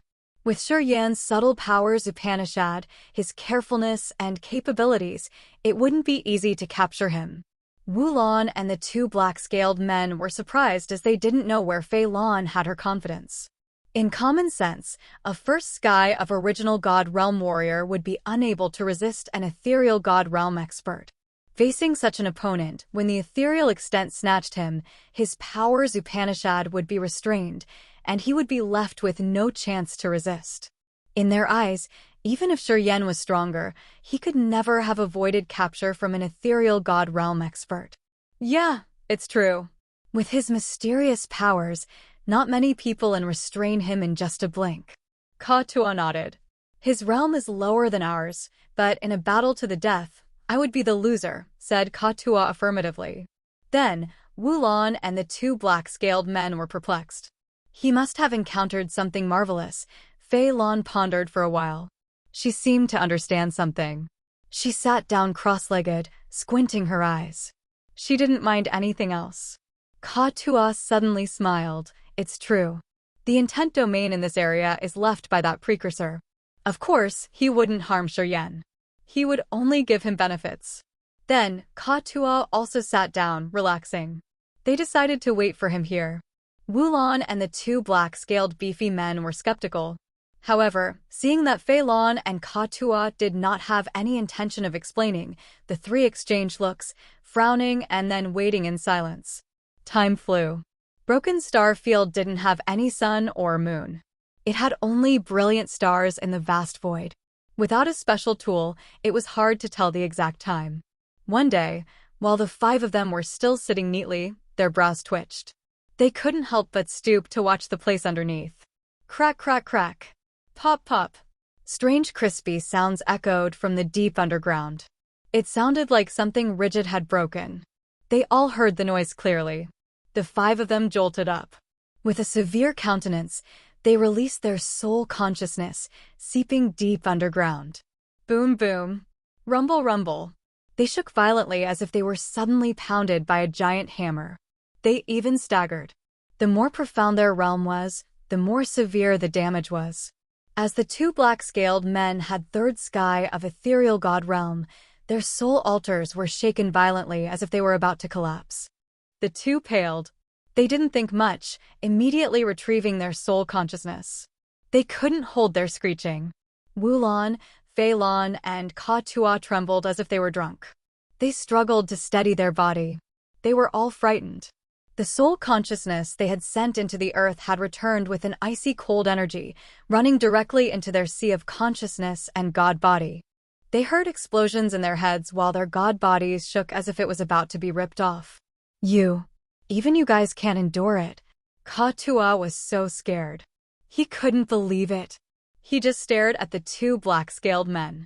The others too had a bitter and fearful countenance. They gazed at the ground underneath and couldn't help but hiss. There's a powerful energy fluctuation down there. It's mighty and unpredictable.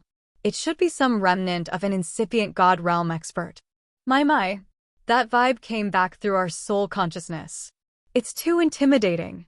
Perhaps our master isn't that strong. Wu Lan's beautiful eyes showed a deep fear. She couldn't help but screech. More intimidating than our master? I think so. One of them sighed dejectedly. Although our master is mighty and we've been following him for many years, we've never seen anything as formidable as this. The person who had left such energy in the ground could have a more profound realm than our master. Listening to him, Wu Lan gawked. She was speechless for a long moment. Which is your master's realm? Ka-Tua mouthed gingerly. The second sky of incipient god realm, Wu Lan had deep respect in her voice. Ka-Tua shut his mouth. He wore a serious face as he had a passionate admiration in his eyes. He suddenly understood more clearly. The existence that had left the remnant underground was the one who cultivated death power Upanishad, who used to appear in Raging Flame Star area and was a member of Bloodthirsty's Cortege of Eight. This person was a precursor in his school, and he also had a close relationship to Shiryen. The energy remnant of such a character had almost broken the two unidentified demon experts. They said that this person could be even stronger than their master, who was an expert at second sky of incipient god realm. So what was the remarkable realm of this precursor? Ka Tua was shocked. He quietly clenched his fists while having a strange rainbow light on his face. He was thrilled, indeed. Wulan and the two black-scaled men could see his strange expression. They looked at him skeptically. "Why are you so excited? Does it matter to you?" asked Wulan. "That person was our precursor." "I am, of course, proud of my powerful precursor." Ka Tua grinned. "Moreover, he brought something good to my senior. I believe my senior is deep underground. We should now wait for him here." "Why do you want to find Shiryen?" Fei Lan's wrinkled twitched as she looked at the other three lucidly. "Because he took your immortal grass." Wulan got herself together, smiling charmingly. "Sister, I want to ask something." "Shoot," Fei Lan said dully. "Did anything unusual happen after he grabbed the immortal grass?" asked Wulan.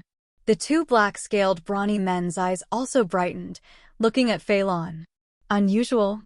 Fei Lan frowned. "Nothing. The puree of that immortal something grass seeped into his body. He said that it could help him condense more immortal demon blood or something like that." Wulan and the two black-scaled warriors were astonished. Their bodies shivered with thrill. "Indeed.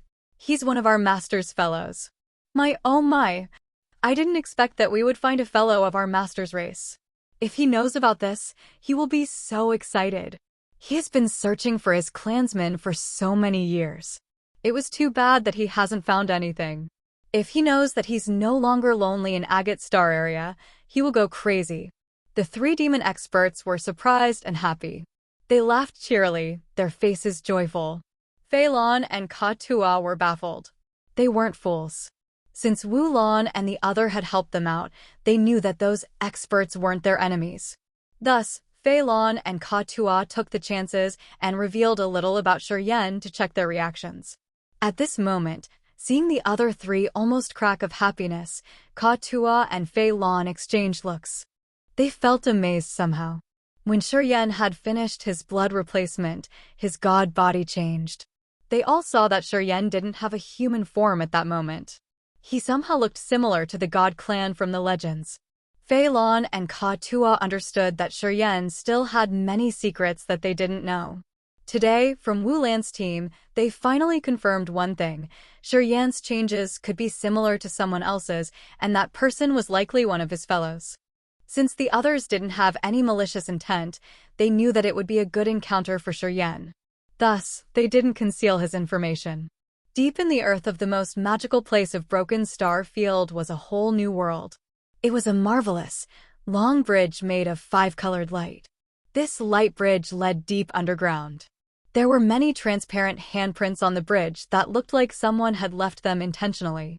They had death and life energies respectively. There were death seals and life seals. That bridge was the death and life bridge, which was made of light energy. Death and life seals on the bridge released the death and life auras at the same time. The death and life bridge ran directly into the deep and dark ground, connecting to a mysterious land. At this moment, Shiryen, who had disappeared earlier, was taking each step with great effort on that bridge. At each step, the transparent handprints on Death and Life Bridge would fly out, falling heavily on his god body. They struck him until his step trembled. Right after that, the handprints merged with his body.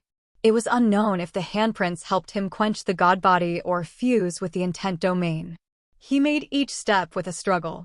After each step, he had to pause to recover before continuing his journey. The transparent handprints carried the intent domain and energy of death and life with tremendous power. The handprints attacked his god body and then disappeared, giving him a lot of wounds. His blood splashed. His bones cracked. The cracking noise Fei Lan and the other heard actually came from his bones. However, there was no pain on his face. Quite the contrary, his eyes sparkled like bunches of light. He looked excited and passionate, as if he was actually enjoying all of these. He continued to walk resolutely.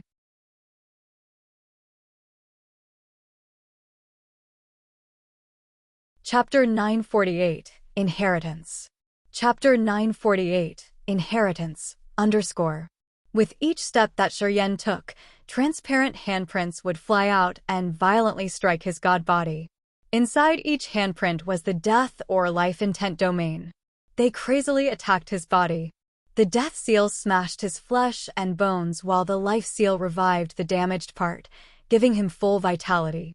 It felt like he had experienced death and reincarnation, struggling between death and life. This kind of continuous rebirth gave him a strong urge for his life form transformation. The death and life bridge extended deep underground. It was mysterious and unpredictable.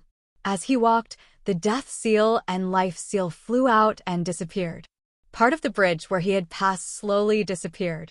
The death and life bridge functioned as a marvelous inheritance.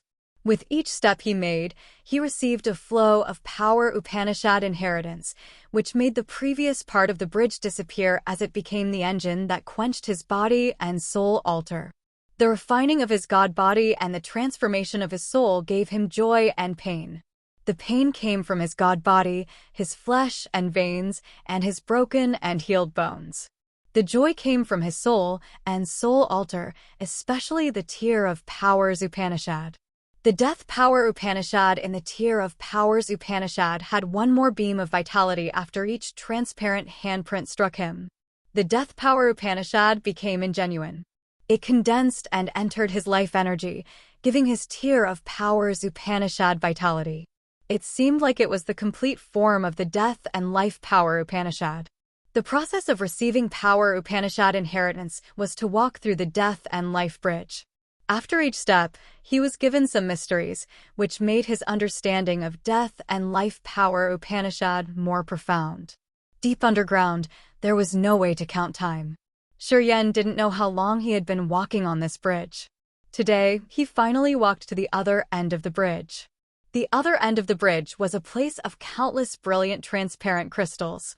They looked like a formed glacier buried underground. They had an energy that felt familiar. Shiryen concentrated on the glacier, his eyes brightening. Death and life threads filled each corner of the crystal glacier complex. It was like a hidden, magical formation buried inside a glacier, with the crystals as hubs that connected the mysterious air currents inside. That air current carried the origin energy. Only the most ancient continent could give birth to the origin. It could collect energy from outer space to provide for the life star endlessly. It was like Grace Mainland. That crystal glacier had a flow of origin, which was weaker than what he got in Grace Mainland. In that origin, he saw a blood mark which was slowly bobbing with life energy. It looked like a wonderful ancient creature. The blood vein ring on his finger suddenly shone a rainbow light, which reached tens of thousands of meters away. The blood cloud mark in the crystal also projected a fiercely surging energy. It bounced in the same frequency as his blood vein ring. Swoosh! The blood vein ring slid away from his finger, flying towards the origin and gathering with the blood cloud mark. Magnificent light silently radiated from countless complex threads. They all poured into the blood cloud mark, flowing towards the blood vein ring. The ring spirit of the blood vein ring seemed to have two separate identical energies which were slowly merging. Shiryen was shocked. He reacted. The blood cloud mark was one component of the ring spirit. It was a beam of the soul detached from the ring spirit. He used to hear the ring spirit say that it wasn't complete. It lost a lot of memories. It was vague about things that it had experienced. Because of the missing pieces of its memories, the ring spirit didn't have a complete consciousness. Each time it communicated with Shiryen, it couldn't tell him details. Today, as the blood vein ring had vehemently entered the origin to fuse with its lost beam of the soul, Shiryen suddenly understood it. A thought was directly reflected in his soul. It came from the ring spirit. It was explaining something. Shiryen was surprised, listening quietly. His eyes were dark as he was frowning. Just like what Lao Luo did, This person had to find an ancient continent which had the origin that year to impart our master's inheritance. He brought the master's blood shield and a part of my soul. He found this place, but he couldn't activate the inheritance. Lao Luo succeeded as he found you. But this expert failed. The ring spirit's thought wasn't continuous. It seemed like its energy was limited, even though it had fused with another flow of its soul. After he failed, he gave the blood shield to the descendant of the dark inheritance. A part of my soul was placed in the ancient continent that had the origin, waiting for you. Today, you've finally come. He had built the death and life bridge for you so that he can help you understand the power of death and life. It helped me gather a flow of my soul. But he isn't here. It means he has fallen. The thoughts of the ring spirit intervened again. To fuse my soul, I need a long time. You should swallow more soul altars. It will help me fuse faster. Devouring was the main power Upanishad of our master. It was the main reason why people didn't accept him. You still have time. You must be persistent. The thought message from the ring spirit faded away. Crack, crack, crack. As the energy moved, the crystal glacier exploded. Exquisite lines of the ancient formation distorted and shattered.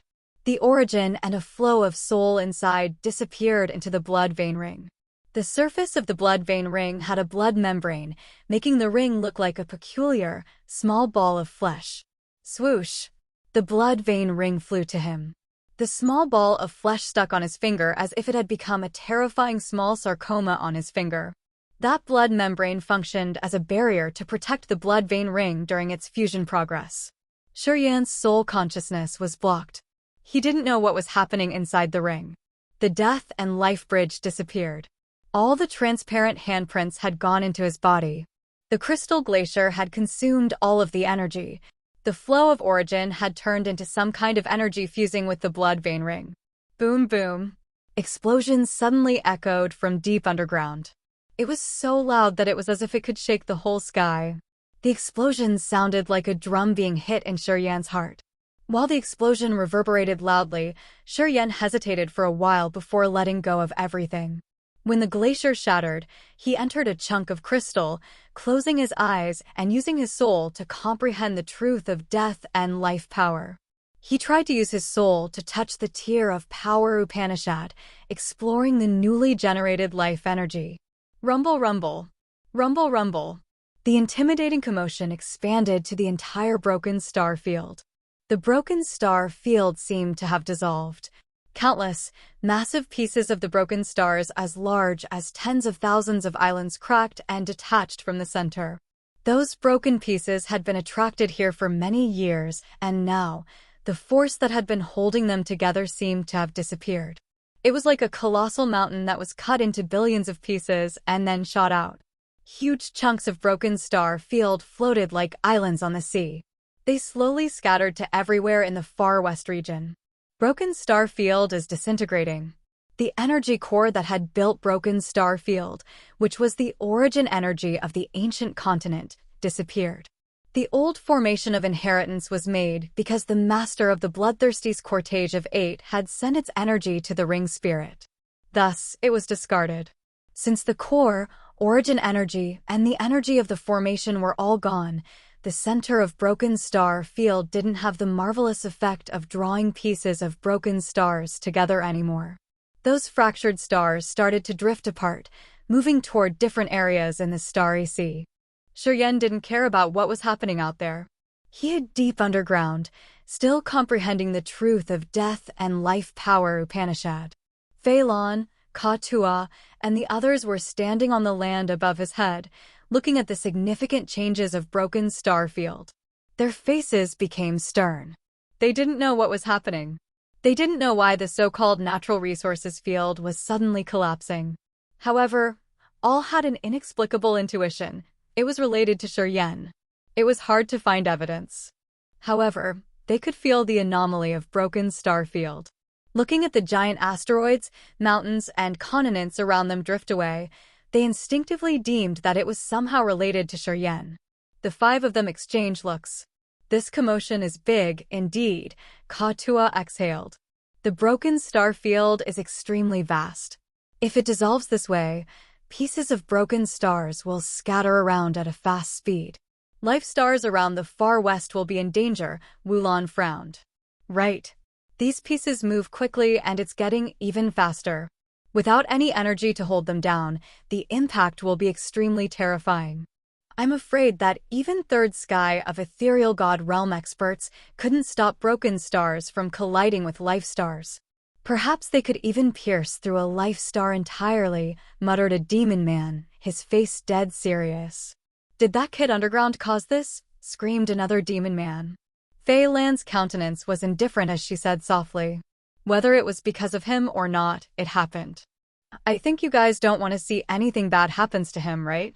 Wulon and the two muscular demon men nodded slightly, giving forced smiles. They understood what Fei Lan meant. Pieces of broken stars in Broken Star Field would sweep through the entire far west region. Many life stars would be affected as those speedy pieces would impact them. There was a high chance that those rocks could destroy the entire life star. Many clans dwelled in the far west region. They had formed a lot of powerful forces based on life stars. Once they got damaged, they would find the originator to take revenge. If they knew that Shuryen had caused all of this, thousands of people in far west region would criticize him. He would have no foothold in this area anymore. If they didn't want anything bad to happen to Shuryen, they had to conceal this event. Or else, the victims of the case would pursue to kill him at any cost. Ka Tua and Fei Lan didn't want anything bad to happen to him. As Wulon and the two demon men had recognized that Shuryen and their master were from the same tribe, they would protect him as best as they could. Obviously, they wouldn't let this happen to him. The five of them exchanged looks. They silently covered the area, not letting anyone come close. The anomaly of Broken Star Field made many warriors from different forces who came here to collect materials gawk. They would soon know what was about to happen. Those warriors started to search around, trying to find the originator of the change of Broken Star Field. A part of them was moving quickly towards this area. Watch out, hissed a black-scaled man, his aura stern and harsh. We will not let anyone who witnessed this get away alive. We won't give them a chance to spread the news. Understood. You're tuning into the Phoenix Knights YouTube channel. Don't forget to subscribe and join us on this journey to catch the most captivating stories.